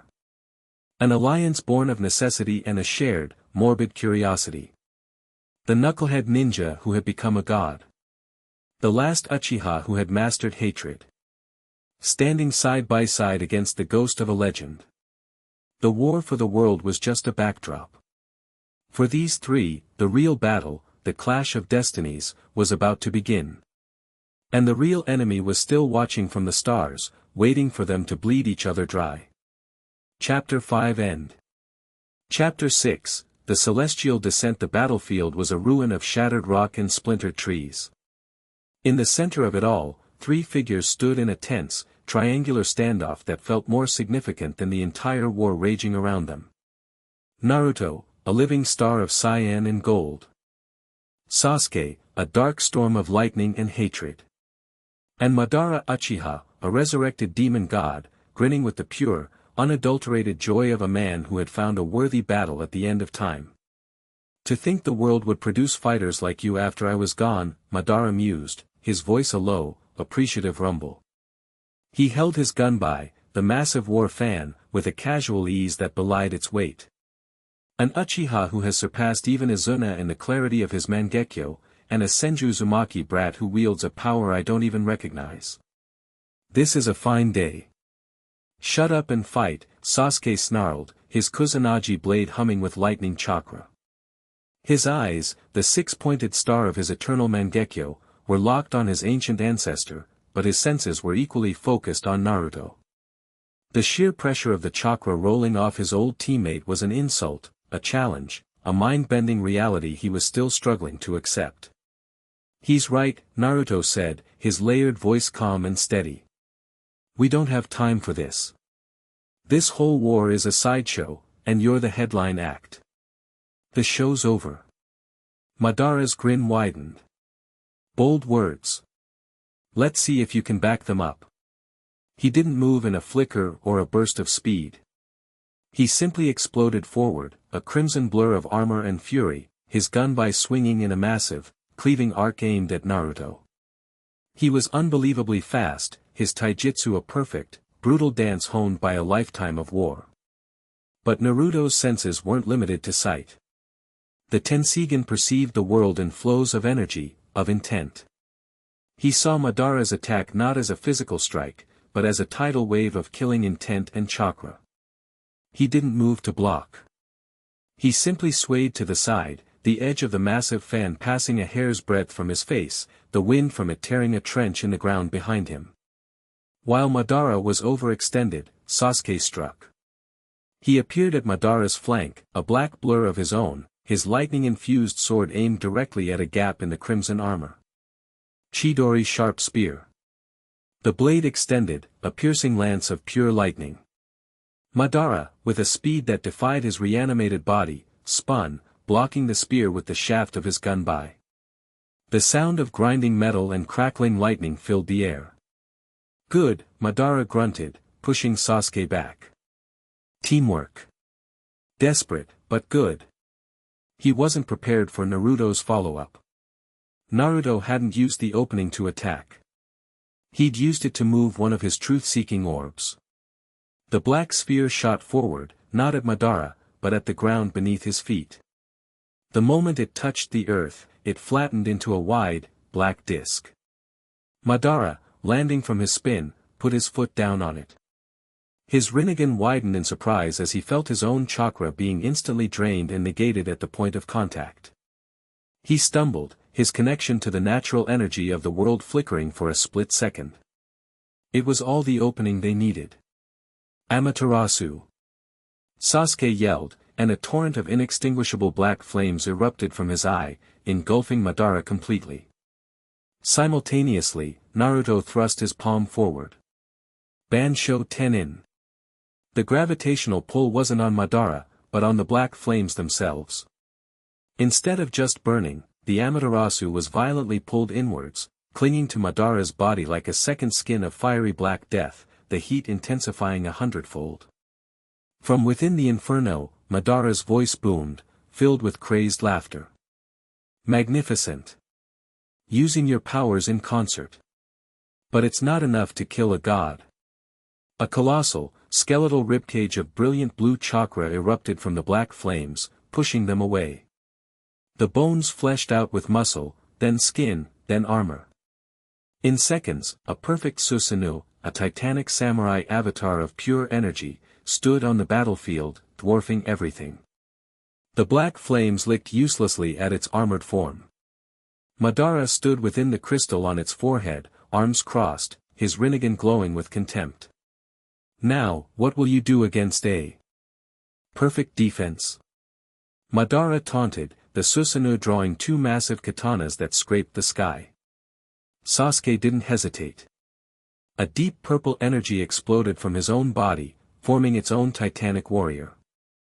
Sasuke's perfect Susanoo was sleeker, darker, and armed with a massive bow. The two celestial samurai faced each other, their sheer presence warping the air around them. I'll handle this, Dobe, Sasuke growled, his Susanoo knocking an arrow the size of a tree. Stay out of my way. Not a chance, Naruto replied. He looked up at the two giants, and instead of creating his own avatar, he just shot upwards, a golden cyan comet. He was a gnat compared to them, but he was a gnat that could kill gods. Sasuke loosed his arrow. It flew with a sound like a tearing sky, wreathed in black Amaterasu flames. Madara's Susanoo met it with a slash of its own giant katana. The clash created a shockwave that flattened the surrounding forest for miles. While the two giants were locked in a contest of pure, overwhelming power, Naruto went to work. He zipped around Madara's Susanoo like an angry hornet, his truth-seeking orbs changing shape at his will. One became a long, sharp spear that he used to pierce the joints of the Susanoo's armor. Another became a shield to block the waves of energy coming off the giant. He was too fast, too small, too unpredictable for the lumbering giant to track. His Susanoo is tough, Kurama noted in his mind. It's drawing on the Geto statue's ambient energy through his Rinnegan. It's regenerating almost as fast as you can damage it. Then we don't damage it, Naruto thought back. We break it. Sasuke. Naruto yelled, his voice cutting through the din of the titanic battle. On my mark, hit the crystal on its forehead with everything you've got. Don't order me around. Sasuke shot back, but his Susanoo was already drawing its bow again. Naruto flew to the back of Madara's Susanoo, out of his line of sight. He brought all 6 of his truth-seeking orbs together, merging them. They swirled and compressed, not into a sphere or a rod, but into a staff, a long, black bow staff that hummed with the power of absolute nullification. This is a power that governs life and death, Naruto whispered, channeling the Tenseigan's true essence into the staff. Let's see how your puppet of chakra handles it. He spun the staff, building momentum, and then shot forward, aiming for the chakra network at the base of the Susanoo's spine. Tenseigan, chakra disruption. He stabbed the staff into the giant's back. There was no explosion. Instead, where the staff touched the blue armor, the color drained away. The chakra wasn't destroyed, it was unraveled, its very nature undone. A web of black cracks spread out from the point of impact, and the giant samurai avatar flickered, its movements becoming sluggish as its power source was corrupted. What is this? Madara roared from inside, feeling his connection to the construct waver. Now, Sasuke! Naruto yelled. Sasuke was ready. Indra's arrow, he screamed, pouring every last ounce of his own chakra into a single, devastating shot. The arrow that formed on his bowstring was no longer just a construct of Susanoo energy, it was a bolt of pure, black lightning, crackling with Amaterasu flames. It was his ultimate attack. He released it. The arrow crossed the battlefield in a nanosecond and slammed directly into the diamond on the Susanoo's forehead, the very spot where Naruto's attack had weakened the entire structure. The result was cataclysmic. The weakened Susanoo couldn't withstand the attack. The diamond shattered. The black lightning and Amaterasu flames consumed the entire construct, and with a roar of dying energy, Madara's perfect defense imploded, shattering into a billion particles of blue light. Madara himself was thrown from the wreckage, his reanimated body already regenerating from the backlash. But he was exposed. He was vulnerable. He landed on his feet, a furious scowl on his face. "You damn brats." He never finished the sentence. Naruto was already there, his hand on Madara's chest. But he wasn't attacking. He was pushing, channeling his gravitational power into a single, focused point. Chibaku Tensei. But this wasn't the sloppy, destructive version he'd used against pain. This was controlled, precise.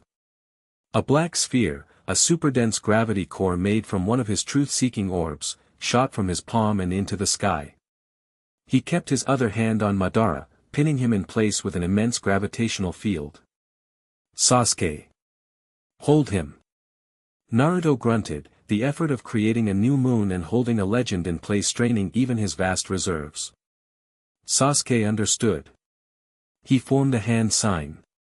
Binding snake glare spell. His eyes locked with Madara's Rinnegan, not trying to cast a genjutsu, but a paralysis jutsu.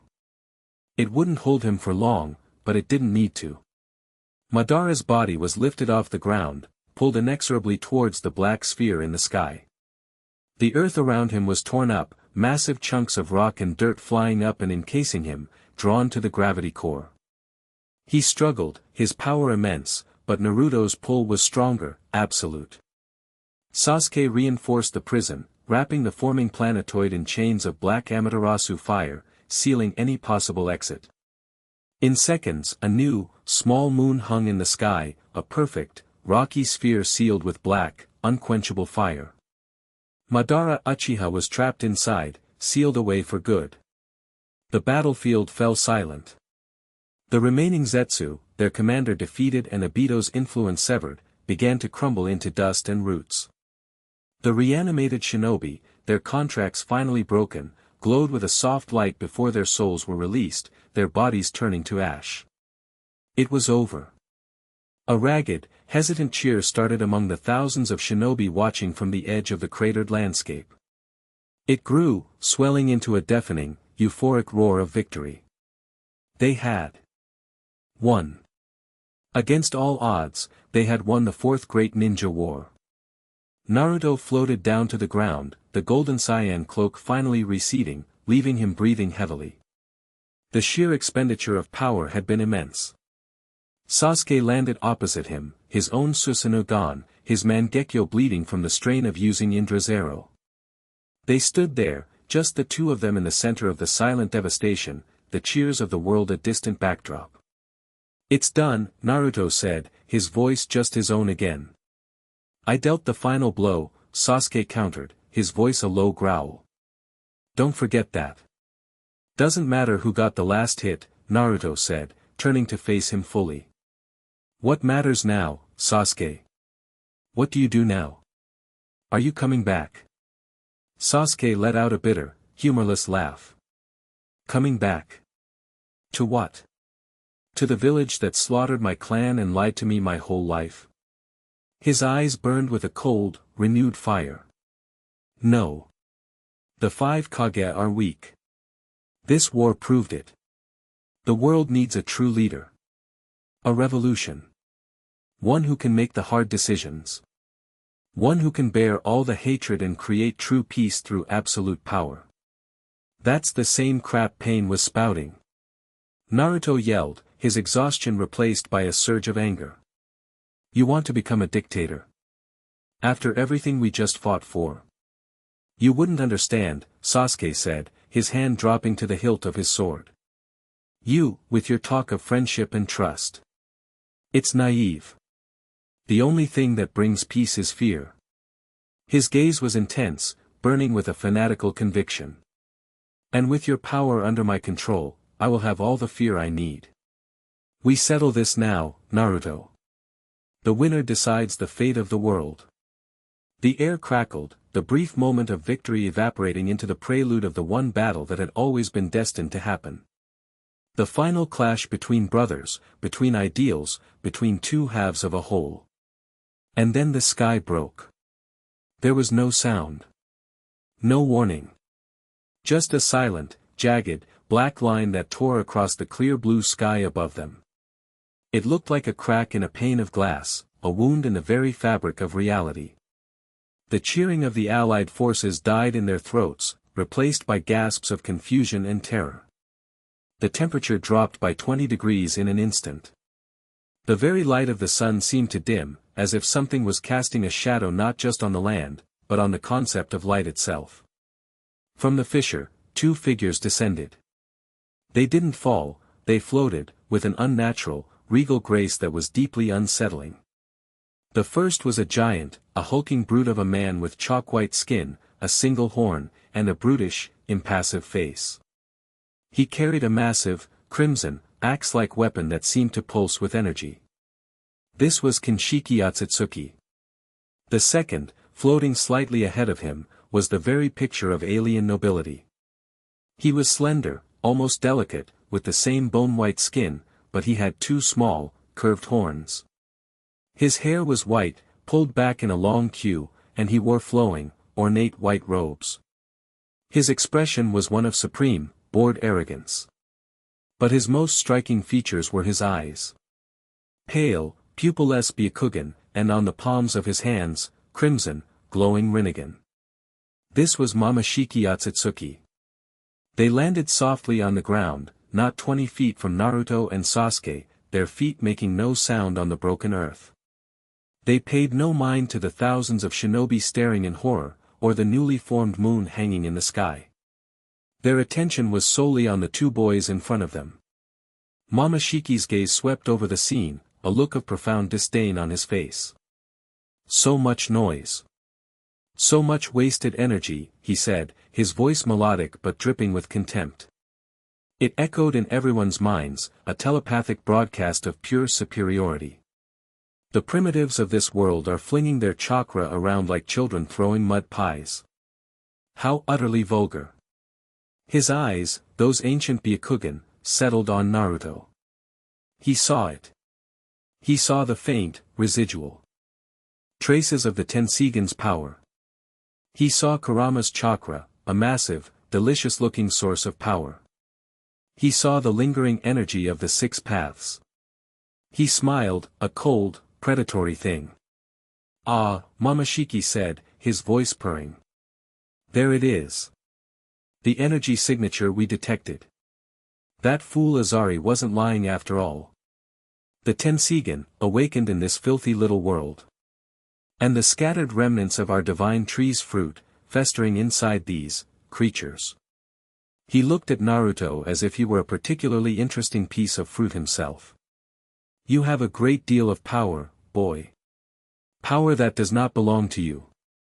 Kinshiki took a step forward, his voice a low, guttural growl.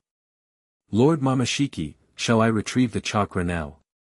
In a moment, Kinshiki, Momoshiki said, holding up a hand with a Rinnegan in its palm. Let us first observe the local insects. Let's see them dance. The Kage, who had been converging on Naruto and Sasuke's position, had seen enough. All forces, the Raikage, roared, his body exploding with lightning. Attack! Do not let them get near Naruto. Inoki flew into the air, his hands already glowing. Particle style, atomic dismantling jutsu. He fired a brilliant white cube of energy directly at Momoshiki, a jutsu that could erase anything it touched from existence. Mei Terumi unleashed a torrent of lava from her mouth. Darui fired a bolt of black lightning. A legion of shinobi fired a combined volley of thousands of fireballs, water dragons, and wind scythes. A wave of S-rank and A-rank jutsu, enough to level an entire country, converged on the two Otsutsuki. Momoshiki simply raised his right hand, the Rinnegan on his palm glowing.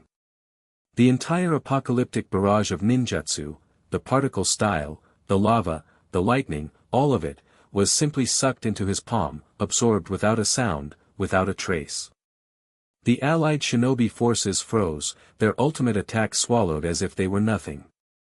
Crude, Momoshiki said with a yawn. He then raised his left hand. The Rinnegan on that palm glowed. But it can be refined. A beam of energy, 100 times larger and more powerful than the one Inoki had fired, shot out from his hand. It wasn't particle style. It was a twisted, amplified version of it, a torrent of pure, annihilating energy.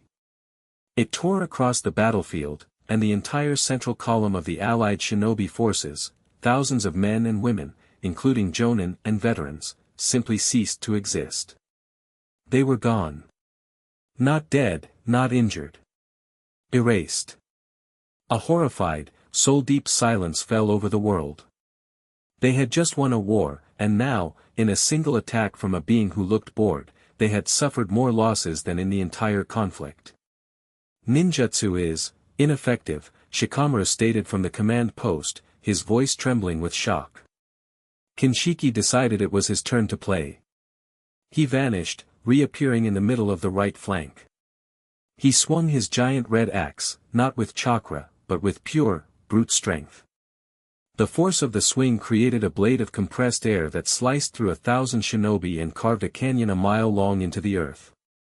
He moved through their ranks, a red whirlwind of death. Taijutsu experts tried to stop him, but their strongest kicks and punches shattered against his skin. He was a mountain, and they were waves crashing uselessly against him. This wasn't a battle. It was a harvest. And they were the crop. Sasuke's eyes were wide, his Sharingan spinning as he tried to process the sheer, overwhelming power. His pride, his ambition, his revolution, it all seemed so small, so pathetic, in the face of this. But Sasuke Uchiha did not fear. He hated. Amenota Jikara.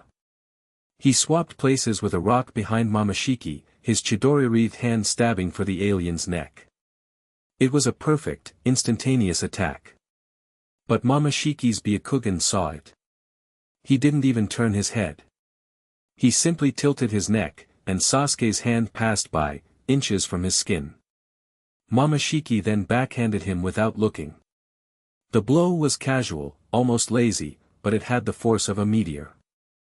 Sasuke was sent flying, his Susanoo ribcage manifesting just in time to keep the blow from turning his entire torso into paste. He crashed into the ground a mile away, leaving a massive trench in his wake. A clever little trick with space-time, Momoshiki commented, looking at his hand as if he were brushing off dust. But ultimately, a parlor trick. He turned his gaze back to Naruto, who hadn't moved. Naruto wasn't watching the carnage. His eyes were closed. His fists were clenched. "This is bad, Kit," Kurama's voice rumbled, a note of genuine concern in his tone. "They absorb ninjutsu. Their physical power is off the charts. They are on a completely different level from that scout." "I know," Naruto replied in his mind, his voice a low growl. "They're fighting our way. With chakra.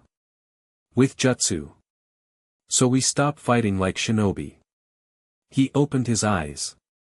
The Kurama Tenseigan chakra mode erupted back to life, a pillar of cyan and gold light that pushed back the suffocating pressure the Otsutsuki had brought with them. "Oh." Momoshiki said, a flicker of genuine interest on his face. "The little worm has some fight in him after all." Naruto ignored him. He rose into the air, his 9 truth-seeking orbs swirling around him. "Get everyone back," he yelled to the surviving shinobi, his voice booming with power. Get as far away from here as you can. This battlefield is about to get smaller. He clapped his hands together. Tenseigan art, planetary devastation. He wasn't targeting the Otsutsuki. He was targeting the entire landscape. The ground for a 10-mile radius groaned, shook, and then shattered. The entire battlefield, the rock, the trees, the rivers, was torn free from the planet's surface. It rose into the sky, a massive, floating archipelago of Earth, held aloft by Naruto's incredible gravitational power. He had lifted the entire war zone into the heavens, creating a new arena where the helpless shinobi below wouldn't be caught in the crossfire. Momoshiki and Kinshiki, standing on a newly formed floating island, looked around, their expressions finally shifting from boredom to something like surprise. Now this, Momoshiki said, a slow, hungry smile spreading across his face, is interesting. You are not just a container. You have some mastery of this power. Sasuke flickered back to the floating battlefield, landing beside Naruto, a trickle of blood at the corner of his mouth. He looked at the impossible new landscape, then at Naruto. Showing off, dope. Just clearing the board, Naruto said, his eyes fixed on their enemies. Their game is absorbing jutsu and overwhelming us. So we'll give them something they can't absorb. He shot forward, with Sasuke a split second behind him. They blitzed the two Otsutsuki. It was a chaotic, four-way battle across the floating islands. Kinshiki's brute strength was met by Sasuke's Susanoo-enhanced taijutsu. Momoshiki's graceful, deadly movements were countered by Naruto's sheer speed and the versatile attacks of his truth-seeking orbs. But the Otsutsuki were too strong. Too experienced. Kinshiki managed to land a blow that shattered Sasuke's Susanoo arm and sent him reeling.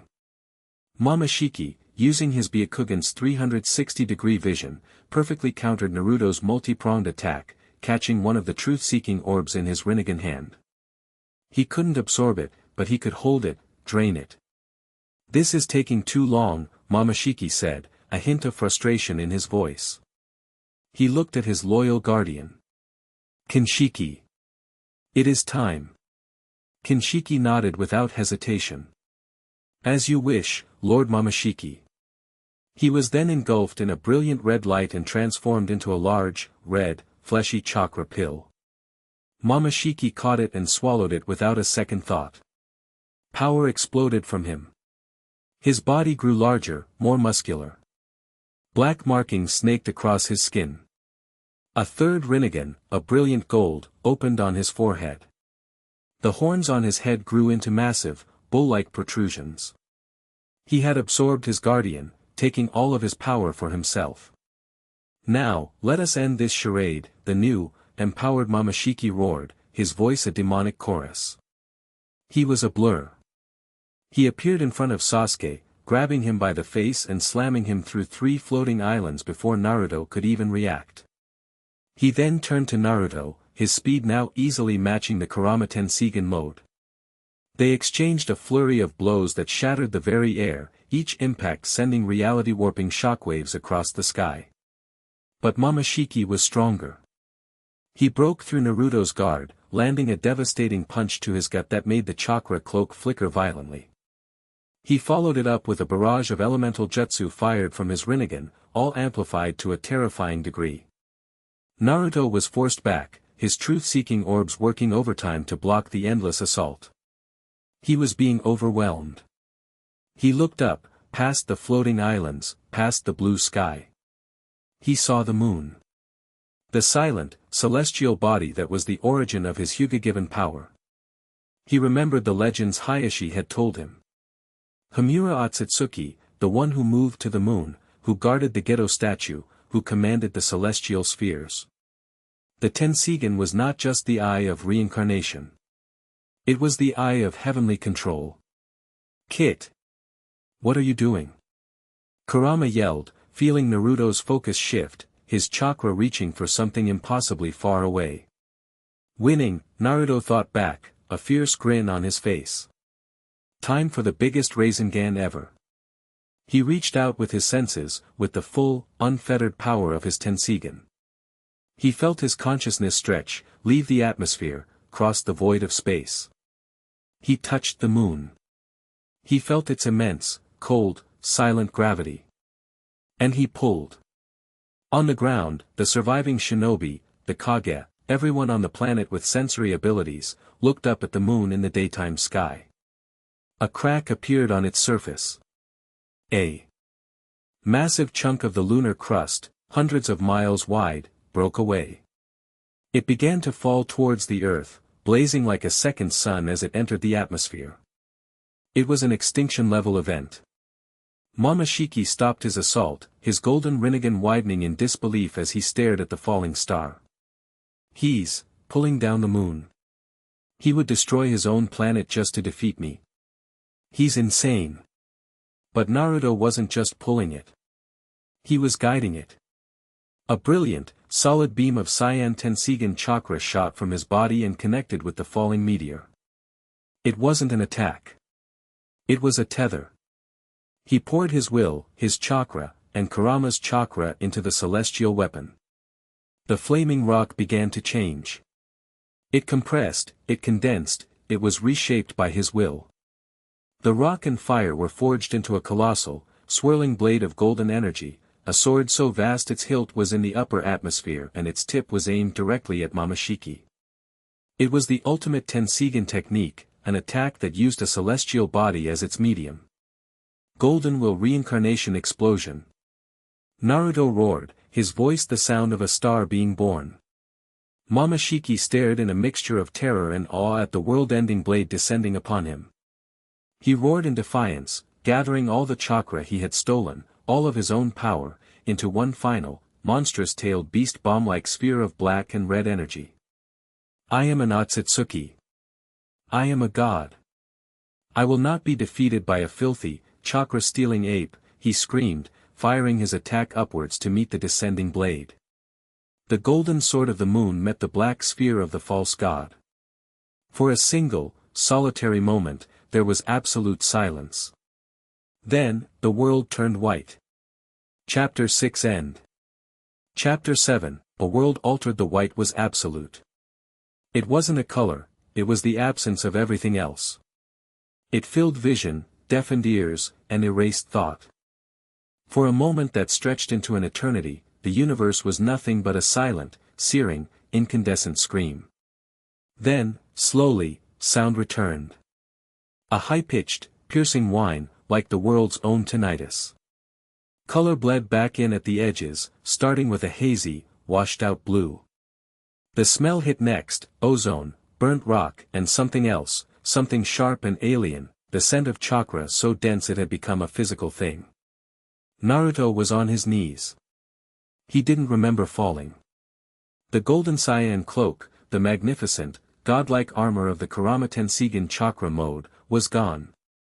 It hadn't vanished, it had shattered, peeling away from him in flakes of dying light, leaving behind his simple black and orange jacket, now torn to shreds. Blood trickled from his nose and the corner of his mouth. His head felt like it was splitting in two, and his chakra coils burned with an exhaustion so profound it felt like his very soul had been scraped raw. He was empty. He looked up. The sky was wrong. The floating islands he had created were slowly, gently, descending back to earth. It was the last, subconscious act of his fading power, not letting them crash, but guiding them back down like massive, settling puzzle pieces. High above, the moon had a visible, ugly scar on its face, a dark patch where he had torn a piece of it away to forge his world-ending sword. It was a permanent reminder, etched into the heavens, of the battle that had just taken place. Of Momoshiki, there was nothing.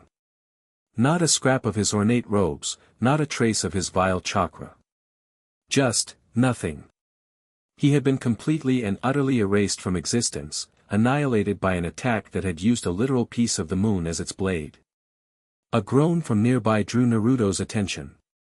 Sasuke was pushing himself up from a crater, his own body battered and bruised. His Susanoo had protected him from the worst of the blast's shockwave, but even he was swaying on his feet. His eternal Mangekyo Sharingan was gone, his eyes back to their normal black, one of them swollen shut.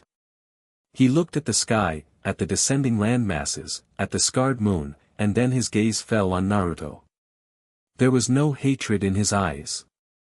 No rivalry. Just a deep, bone-shaking, mind-altering awe. He had wanted to have the ultimate power, to create peace through fear. And he had just watched his idiot, knucklehead teammate pull down the moon to obliterate a god who had slapped him around like a child. Sasuke's entire worldview, his definition of power itself, had been irrevocably shattered in that final, silent, white explosion. You're an idiot, Sasuke breathed, and it was the most honest, bewildered thing Naruto had ever heard him say. A complete and utter moron. You could have cracked the planet in half. Yeah, well, Naruto rasped, trying for a grin and managing a pained grimace. I missed. The ground shuddered as the first of the floating islands settled back into place with a deep, grinding groan.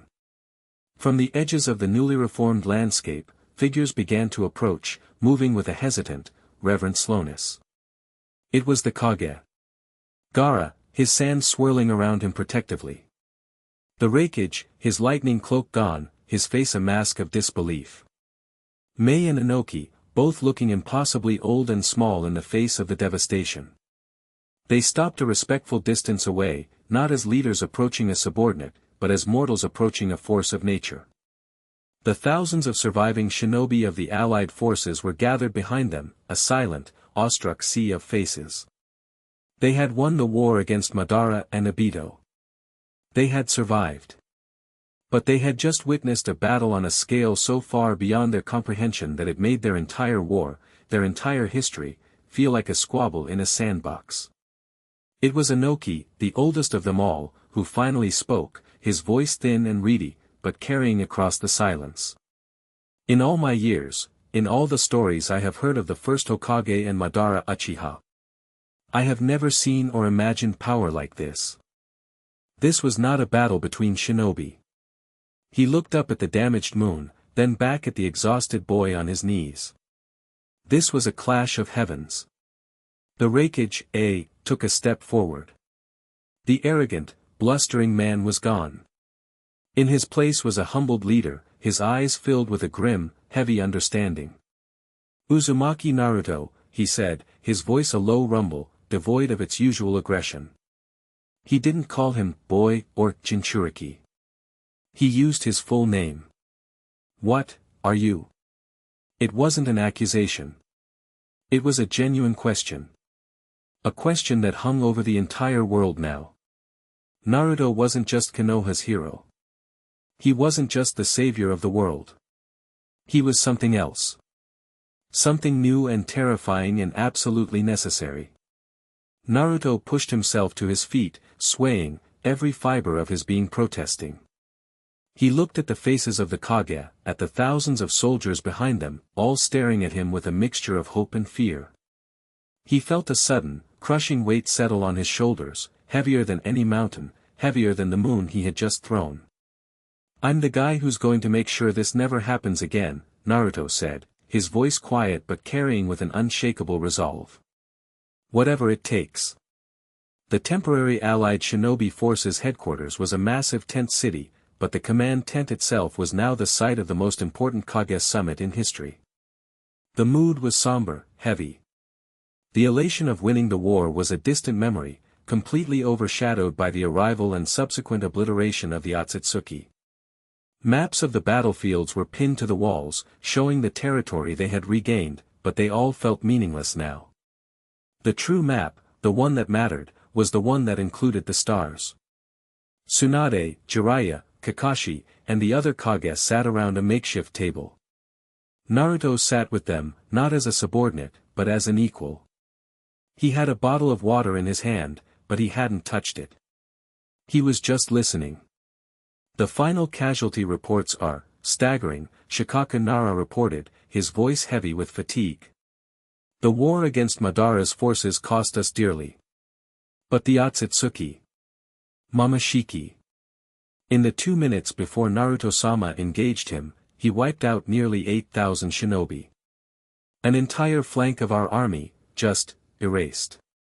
The use of the Sama honorific, coming from the stoic, pragmatic head of the Nara clan, did not go unnoticed. It was a sign of the profound shift that had occurred. And this was just their vanguard, Gaara said, his voice a low monotone that cut through the weary silence.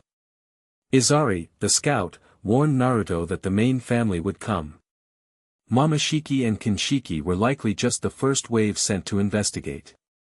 More will follow. We cannot fight them, Inoki stated bluntly, his old eyes looking down at his gnarled hands. Our jutsu is their food. Their physical abilities are beyond anything we possess. Without Naruto, we would have been nothing more than a momentary delay in their conquest of this world. We would be extinct right now. The raw, unvarnished truth of it hung in the air. All their power, all their pride, the strength of their villages that they had guarded so jealously for generations, it was all worthless. The Raikage leaned forward, his massive arms on the table. Then the path is clear. Our old way of thinking is dead. The concept of 5 separate great nations, competing for power and territory, is a luxury we can no longer afford. He looked directly at Naruto. The allied shinobi forces cannot be disbanded. It must become a permanent institution. A global defense force. And it needs a supreme commander. Not a rotating position held by a Kage, but a single leader with the power and authority to command all our forces in the face of these celestial threats. He didn't need to say the name. Everyone in the tent knew who he was talking about. Naruto finally looked up. You want me to be in charge of everything? It is not a matter of want, Mei. Chirumi said, her voice serious, all traces of her usual flirtatiousness gone.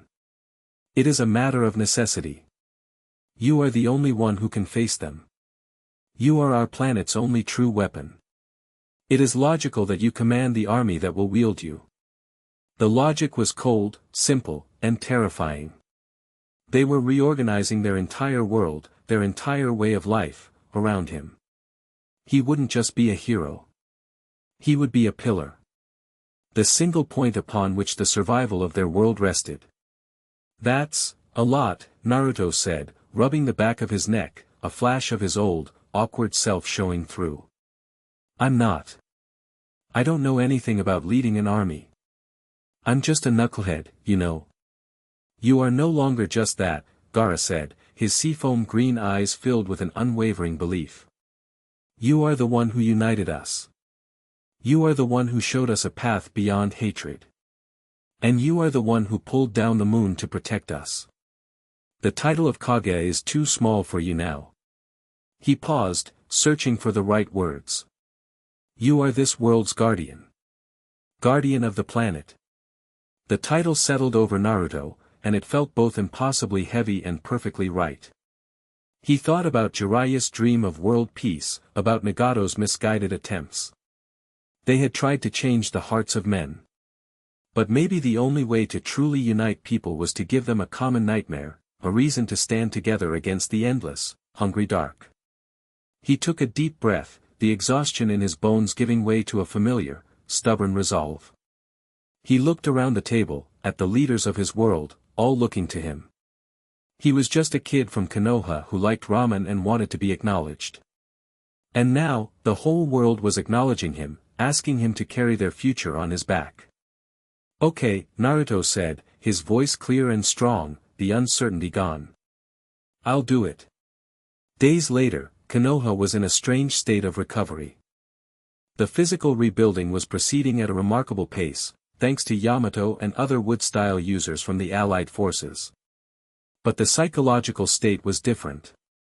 There was joy, relief, but also a new, quiet anxiety. People would look up at the sky, at the scarred moon, and they would remember that their world was no longer the center of the universe. They were a small, fragile island in a vast, dark ocean full of monsters. Naruto walked through the recovering village, a simple black cloak over his shoulders. People stopped as he passed. They didn't cheer or mob him anymore. They just watched, their eyes filled with a mixture of reverence and gratitude. He wasn't their rowdy hero anymore. He was something more.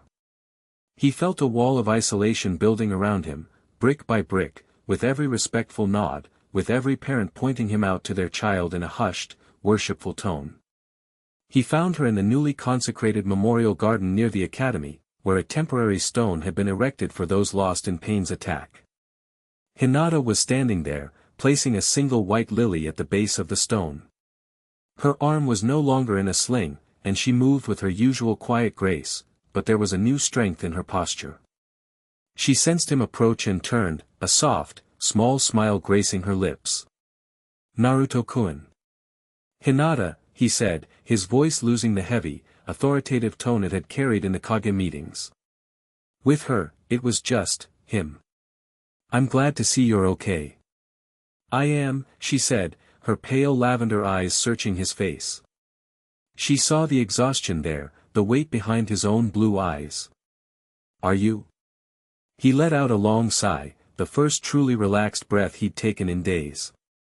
"I don't know," he admitted, walking to stand beside her.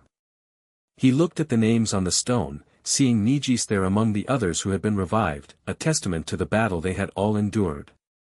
"They're calling me the guardian of the planet. They've made me the head of a new world army. Everyone looks at me like I'm not human anymore. Like I'm some kind of statue that's supposed to protect them." He looked at his own hands, the hands that had wielded the power to reshape the landscape and command celestial bodies. "Sometimes I'm scared they're right. When I was fighting that guy, Mamashiki, I felt so much power. It was easy to forget everything else. Easy to just become that power." He finally looked at her, his expression vulnerable. "I'm scared I'm going to lose myself in it, Hinata. That I'll forget how to just be Naruto." Hinata didn't offer platitudes. She didn't tell him he was a hero and not to worry. She just reached out her hand, her movements hesitant but sure, and gently touched his cheek. Her fingers were warm. Grounding. "I still see you," she said, her voice a soft, unwavering anchor in his storm of doubt. "When I look at you, I don't see the Tenseigan. I don't see the Nine Tails. I don't see the guardian of the planet." Her thumb gently brushed over one of his whisker marks. "I see Naruto-kun. The boy who never went back on his word. The boy who smiled even when the whole world hated him. The one who taught me that my own life was worth fighting for." Her eyes were so clear, so full of an unshakable belief that had nothing to do with his power and everything to do with his heart. In her gaze, the isolating wall around him crumbled to dust. He wasn't a god. He wasn't a weapon. He was Naruto. He instinctively leaned into her touch, a profound sense of relief washing over him. He covered her hand with his own, holding it against his cheek. "Hinata, you could never lose yourself," she continued softly. "Because your strength doesn't come from your eyes or from the fox. It comes from here." She gently poked him in the center of his chest. "It comes from your heart. And that's something no monster from the stars can ever take from you. So you don't have to carry this weight alone. Let me, help you carry it." Tears welled in his eyes, not of sadness, but of a deep, overwhelming gratitude. He had been so focused on saving the world, he'd forgotten that he needed someone to save him, too. To remind him of who he was. "The battle is over," she whispered. "You can rest for a little while, Naruto-kun." He didn't say anything. He just stood there for a long time, in the quiet of the memorial garden, holding her hand against his face, feeling more human than he had in a long time. The weight on his shoulders was still there, but it no longer felt like it was his alone to bear. The Valley of the End was just as he remembered it, a testament to a battle that had reshaped the land and their lives. The great statues of Hashirama and Madara were even more damaged now, collateral casualties of the war, but they still stood, locked in their eternal conflict. The waterfall roared, filling the air with a constant, soothing rush of sound. Naruto stood on Hashirama's head. Sasuke stood on Madara's. It was where they were always meant to end up. "I saw it all," Sasuke said, his voice cutting through the roar of the water. He wasn't looking at Naruto, but out at the horizon. The way you fought. The power you used. The decision you made. He finally turned, his black eyes sharp and analytical. You could have shattered the planet. You could have let those floating islands crash down and wipe out what was left of our army. You could have become the god of a new, empty world. But you didn't. You controlled it. You protected everyone, even while unleashing that kind of power. That's what it means to be Hokage, Naruto said simply. To protect everyone. Hokage is too small a dream for you now, Sasuke countered, echoing Gaara's words. He then let out a short, sharp, humorless laugh. And my dream, my revolution. It was pathetic. He looked at his own hands. I was going to unite the world through fear and hatred, making myself the sole target. But what's the point in controlling a few nations on one planet? What's the point of being the world's greatest villain when a bored tourist from another dimension can show up and erase the entire stage? He looked at Naruto, and for the first time since they were children, his guard was completely down.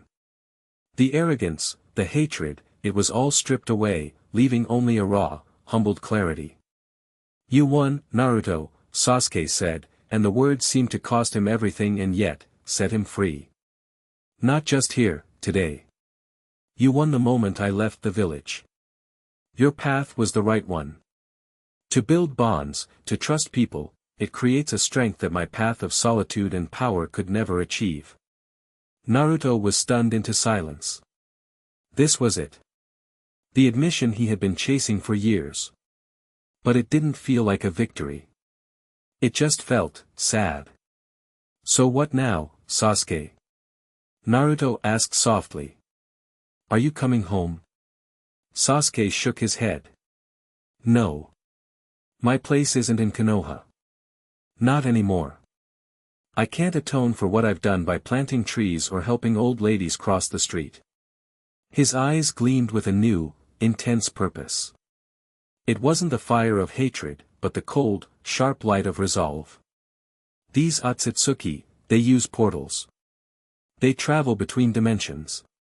My Rinnegan can do the same. That scout, Izari, said his main family was coming. Momoshiki and Kinshiki were just a vanguard. He took a step to the edge of Madara's stone head, looking up at the sky. You are the shield of this planet, Naruto. You have the power to stop anything that comes directly for us. But a good shield needs a sword. Or better yet, a spy. A dagger in the dark. The pieces clicked into place in Naruto's mind. You're going to hunt them. I'm going to find them, Sasuke corrected. I will travel the dimensions they travel. I will learn their secrets, their numbers, their weaknesses. I will be Earth's first line of intelligence. A shadow that moves where no one else can. I will find out when they are coming, and I will give you the warning you need to prepare. He looked back at Naruto, a faint, challenging smirk on his lips. I'll be the shadow that protects the world, so you can be the sun that shines on it. A fitting role for an Uchiha, don't you think? It was the most Sasuke thing imaginable. He couldn't just come home and be a normal shinobi. His atonement had to be just as grand, just as epic, as his crimes. And in a way, it was perfect. He was turning his curse, his power born of loss and darkness, into a tool to protect the very world he had once sought to control. You do that? Naruto asked. For the world. For Konoha. I'd do it because you're in it, you idiot, Sasuke said, looking away, the closest he would ever come to admitting he still cared. And because I have no intention of letting some white-skinned freak destroy my home before I get a chance to visit. Naruto felt a grin spread across his face, wide and genuine. This was their new beginning. Not as enemies. Not even as rivals, really. But as two pillars, supporting the same world from different sides. He leaped from Hashirama's head, landing on the water of the river that separated them. He walked across it, stopping in the middle of the valley. He held up his hand, the one that had been blown off in their last fight in the other timeline, now whole and healed. Sasuke looked down at him, then leaped from his own perch, landing opposite him on the water. He raised his own hand. They didn't clasp them in a handshake. They didn't slam their fists together in a sign of rivalry. They just pressed their palms together gently, in the traditional seal of reconciliation. The moment their skin touched, a warmth spread between them. It was a silent acknowledgement. An acceptance. A promise. "Be safe out there, Sasuke," Naruto said. "Don't get soft while I'm gone, Naruto," Sasuke replied. He pulled his hand back, and without another word, a swirling black portal opened behind him. He gave Naruto one last, long look, a look that held 1,000 years of their shared history, and then stepped through it, vanishing from their world. Naruto stood alone in the valley, the roar of the waterfall his only companion. The war was over. His brother was gone, but this time, he was on their side. And the weight on his shoulders felt a little bit lighter. The guardian of the planet looked up at the scarred moon, then back towards his home. He had a world to protect. Chapter 7 End. Chapter 8, The Stargazing Guardian. The sun was warm on the back of Naruto's neck as he stood by the massive window of the Hokage's office, looking down at a village he barely recognized sometimes. The hole pain had carved into its heart was long gone, filled in not just with new buildings, but with a vibrant, thrumming life that was louder and more confident than ever before. Roads, once dirt and stone, were now paved. Strange, elegant poles lined the streets, glowing with a soft, contained light, powered by a central chakra reactor that hummed deep beneath the village. The Konoha he had fought and bled for had not just been rebuilt, it had been reborn. "The trade proposal from the Land of Waves is ambitious," Shikamaru's voice drawled from behind him, followed by the rustle of a scroll. "They want to leverage their new tidal power generators to become the primary energy exporter to the western coasts. In exchange, they're asking for exclusive access to our new chakra-conductive alloys for the next 10 years. Naruto turned from the window, a faint smile on his lips. 10 years. It had been 10 years since the war, since the sky fell. 10 years of this. Of trade disputes and infrastructure projects and budget meetings. It was boring. It was tedious. And it was the most beautiful, hard-won peace he could have ever imagined. He walked over to the desk, which was an organized chaos of scrolls, blueprints, and strange, boxy communication devices. He was older now, his face having lost the last of its boyish roundness, his jaw sharper, his shoulders broader. He wore the Hokage's hat and robes with an easy, lived-in comfort, as if he'd been born for the role. "Ambitious is good," Naruto said, picking up the scroll and scanning it. His reading speed, once abysmal, was now lightning fast, a side effect of a mind rewired to process cosmic levels of information. "They're thinking about the future. That's what we want. But a 10-year exclusive? No way. That creates a monopoly. It'll make the other smaller coastal nations nervous, and they'll start forming blocks. Counteroffer with a 5-year, non-exclusive contract at a preferred rate. And throw in a technical exchange program. We'll send some of our engineers to help them optimize their generators, they send some of their shipwrights to help us with our new waterway project. Make it a partnership, not a transaction." Shikamaru blinked, then a slow, tired grin spread across his face. "A partnership. Right. What a drag. You've gotten scarily good at this." "I've had a good teacher," Naruto said, clapping his advisor on the shoulder. "And a lot of paperwork." The door buzzed, a soft, electronic chime. "Come in," Naruto called out. The door slid open with a quiet hiss, and a young Chunin from the communications division walked in, holding a device that looked like a large, black tablet. "Lord Seventh, apologies for the interruption. We have a Priority 1 message coming through from the Celestial Watch." The atmosphere in the room shifted instantly. The comfortable peace evaporated, replaced by a quiet, professional tension. Celestial Watch was the highest security phrase in Konoha's new lexicon. Put it through, Naruto said, his voice calm. The Chunin tapped the screen, and a holographic image shimmered to life in the center of the room. It was the face of a woman in her mid-20s, her features sharp and confident, her pale, pupilless eyes holding a no-nonsense intensity. A small, red Hyuga clan symbol was stitched onto the collar of her dark blue uniform. Hanabi, Naruto greeted with a nod. Lord Hokage, Hanabi Hyuga's voice was crisp and clear, with none of the girlishness he remembered from her youth. She was the commander of the most important military installation on the planet, and she wore the authority well. We have an anomaly. Quadrant Gamma, 7, just beyond the orbit of the fourth planet. A high-energy particle trail, non-baryonic in nature. It's faint, but it matches the signature of a Yamatsu Hirasaka portal opening. Shikamaru went rigid. Naruto's face remained impassive, but his blue eyes sharpened, a deep, ancient light flickering in their depths. Is there a vessel?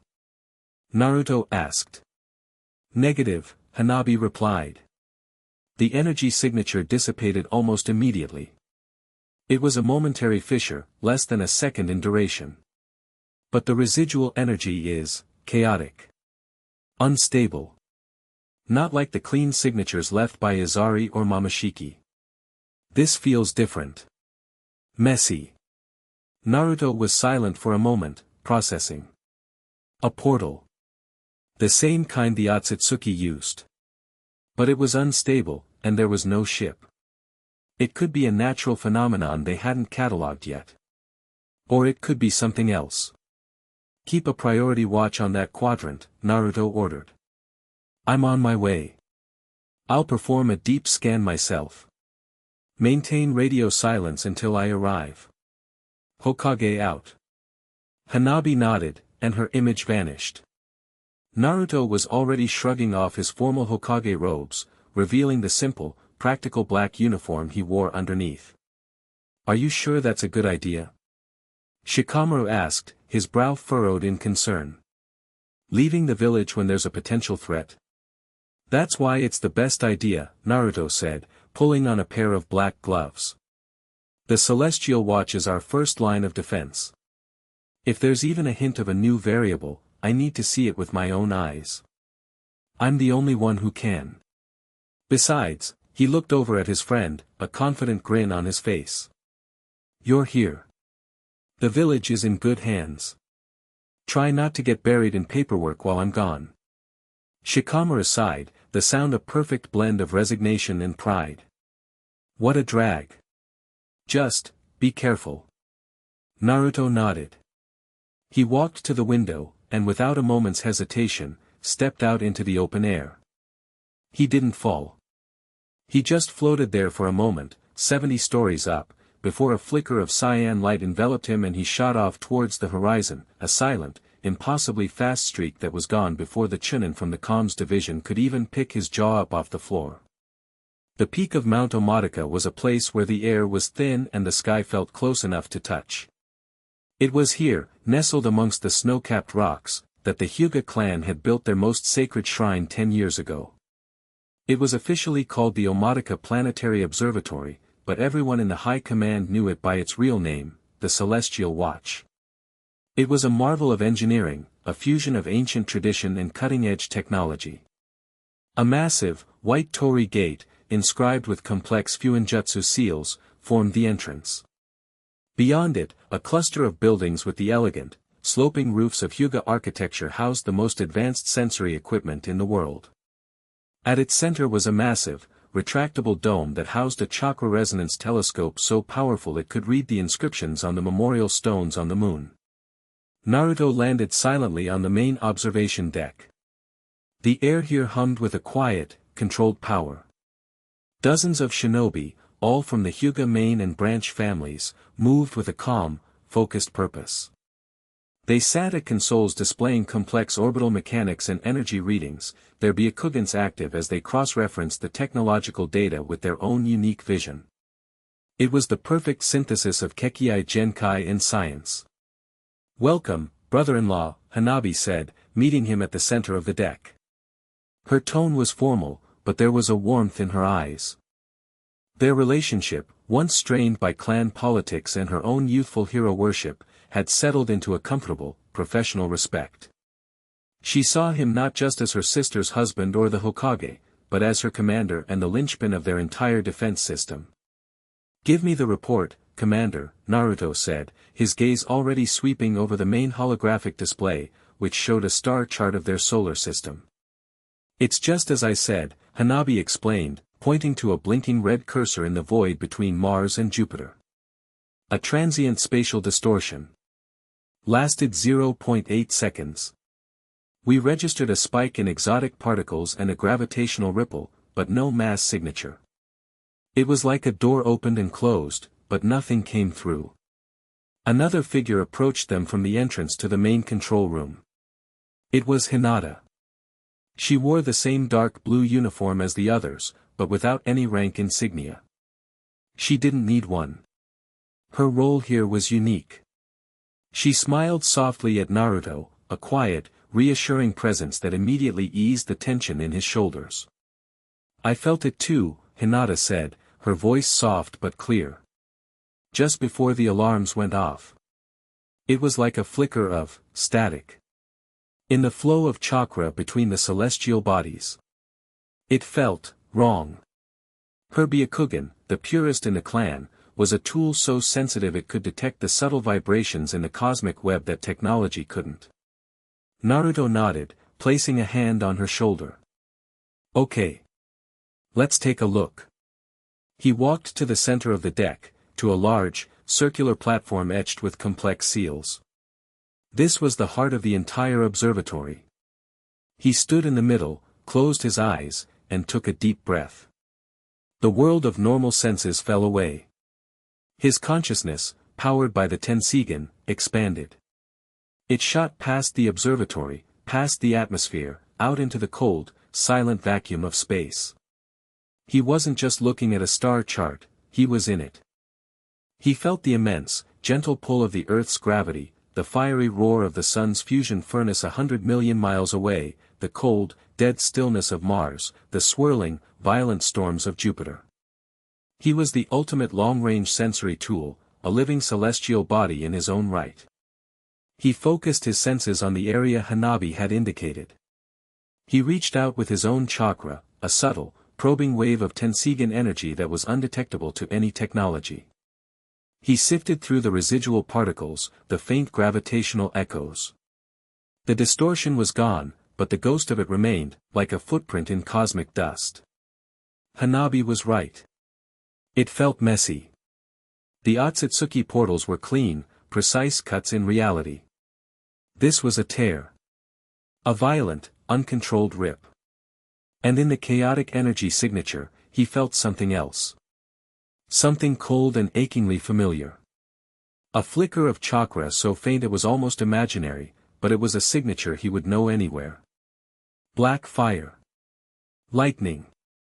And a deep, profound solitude. Sasuke. A vision, unbidden, flashed through his mind. It wasn't a clear picture, just a chaotic jumble of images and feelings. A cracked, obsidian landscape under a dying, purple sun. A horde of shifting, multi-limbed creatures made of crystalline shadow. Sasuke, older, his face harder, a long cloak whipping around him as he fought, his Rinnegan blazing, his other eye a Mangekyo Sharingan of a design Naruto had never seen before. He was overwhelmed, fighting a desperate, losing battle on a world at the edge of nowhere. Then, the vision shattered, gone as quickly as it came. Naruto's eyes snapped open, and he stumbled back a step, a sharp gasp escaping his lips. Hinata was there in an instant, her hands on his arms, steadying him. "Naruto-kun. What did you see?" she asked, her voice laced with concern. He took a shaky breath, the image of his friend fighting alone burned into his mind. "It was him," Naruto said, his voice a low, grim whisper. "It was Sasuke. He's in trouble." Hanabi's eyes widened. "The portal, it was his?" "I think so," Naruto said, running a hand through his hair. Or something related to his fight. It was like a shockwave from his battle, bleeding through the dimensions. He's fighting something strong, and he's a long, long way from home. A heavy silence fell over the deck. For 10 years, they had waited for the Otsutsuki to return. For 10 years, Sasuke had been out there, a ghost in the void, their silent watchman. They had received no word, no sign. Until now. And the first sign was one of desperate struggle. A cold, hard knot formed in Naruto's stomach. A fierce, protective instinct flared up, the desire to tear open a portal of his own and find his brother. But he looked around. At the observatory. At the dedicated Hyuga shinobi standing their posts. He thought of the village, of the peace he had built, of his own family. He couldn't go. His duty was here. He was the shield. Sasuke had chosen to be the sword. He had to trust him. He had to believe in the promise they had made in that valley 10 years ago. "Commander," Naruto said, his voice regaining its authority, his personal feelings locked away behind the mask of the Hokage. "Double the watch rotations. I want every instrument we have calibrated to that specific energy signature. If another ripple like that happens, I want to know about it before the echo even fades. This is now our top priority." "Yes, Lord Hokage," Hanabi said, her expression grim but resolute. Naruto turned to Hinata, his eyes softening. "I'm sorry," he said, his voice low enough for only her to hear. "I need to go. I need to think." She just squeezed his arm. "I know. Go. I will stay here. We will keep watch." He gave her a grateful look, then vanished in another silent flicker of motion, leaving the cold, high-altitude air behind. He didn't go back to the office. He didn't go home. He went to the one place that felt both monumental and deeply personal, the Hokage Monument. He stood on the stone head of his own carved face, looking down at the village as twilight began to settle, painting the sky in shades of orange and purple.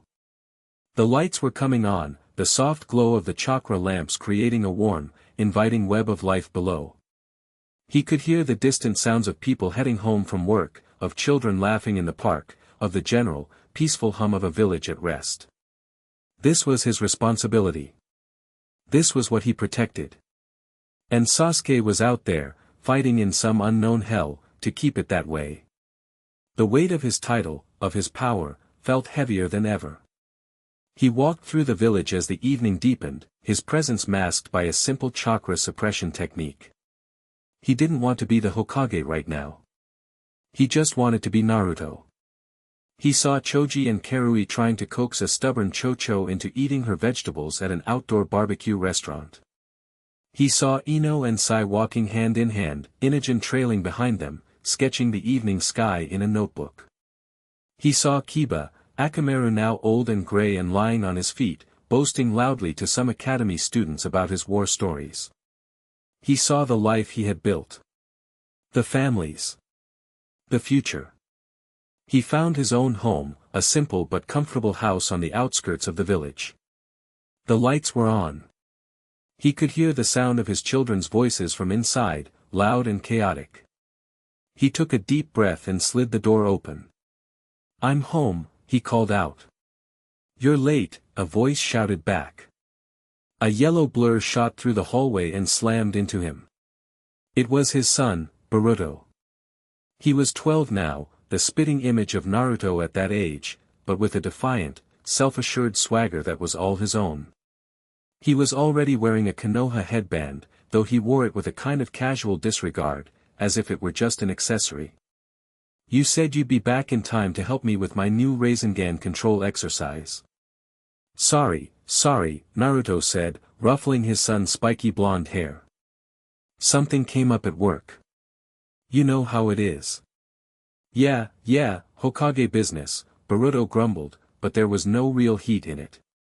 He was just playing the part of the neglected son. He looked up at his dad, his blue eyes sharp. "You okay? You look tired." Before Naruto could answer, a smaller, gentler force wrapped around his leg. "Welcome home, Papa," a sweet voice said. It was Himawari, his daughter. She had her mother's dark hair and her father's blue eyes, and a smile that could melt the polar ice caps. She looked up at him, her expression one of pure, uncomplicated adoration. The weight on Naruto's shoulders lessened. The cosmic dread, the worry for Sasuke, it all receded in the face of this. This was real. This was the anchor. "Hey, Hime-chan," he said, scooping her up into his arms. She giggled and hugged his neck tightly. "Did you save me any dinner?"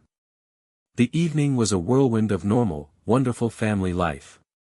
They ate dinner, Naruto listening as Boruto complained about his teammates and Himawari proudly showed him a drawing she'd made of Kurama, who she imagined as a big, fluffy, orange puppy. He helped Boruto with his chakra control, marveling at his son's innate, casual genius. The boy could already create a small, stable Rasengan, a feat that had taken Naruto months of grueling training to master.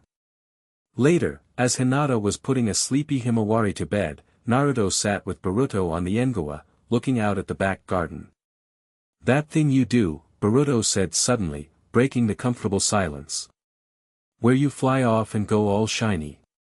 Is that what being Hokage is really about?" Naruto looked at his son, surprised by the seriousness of the question. "Sometimes," he answered honestly. "Sometimes, being Hokage is about being a shield. About having the power to stop the really bad things, so everyone else can live their lives without being afraid." "Is it scary?"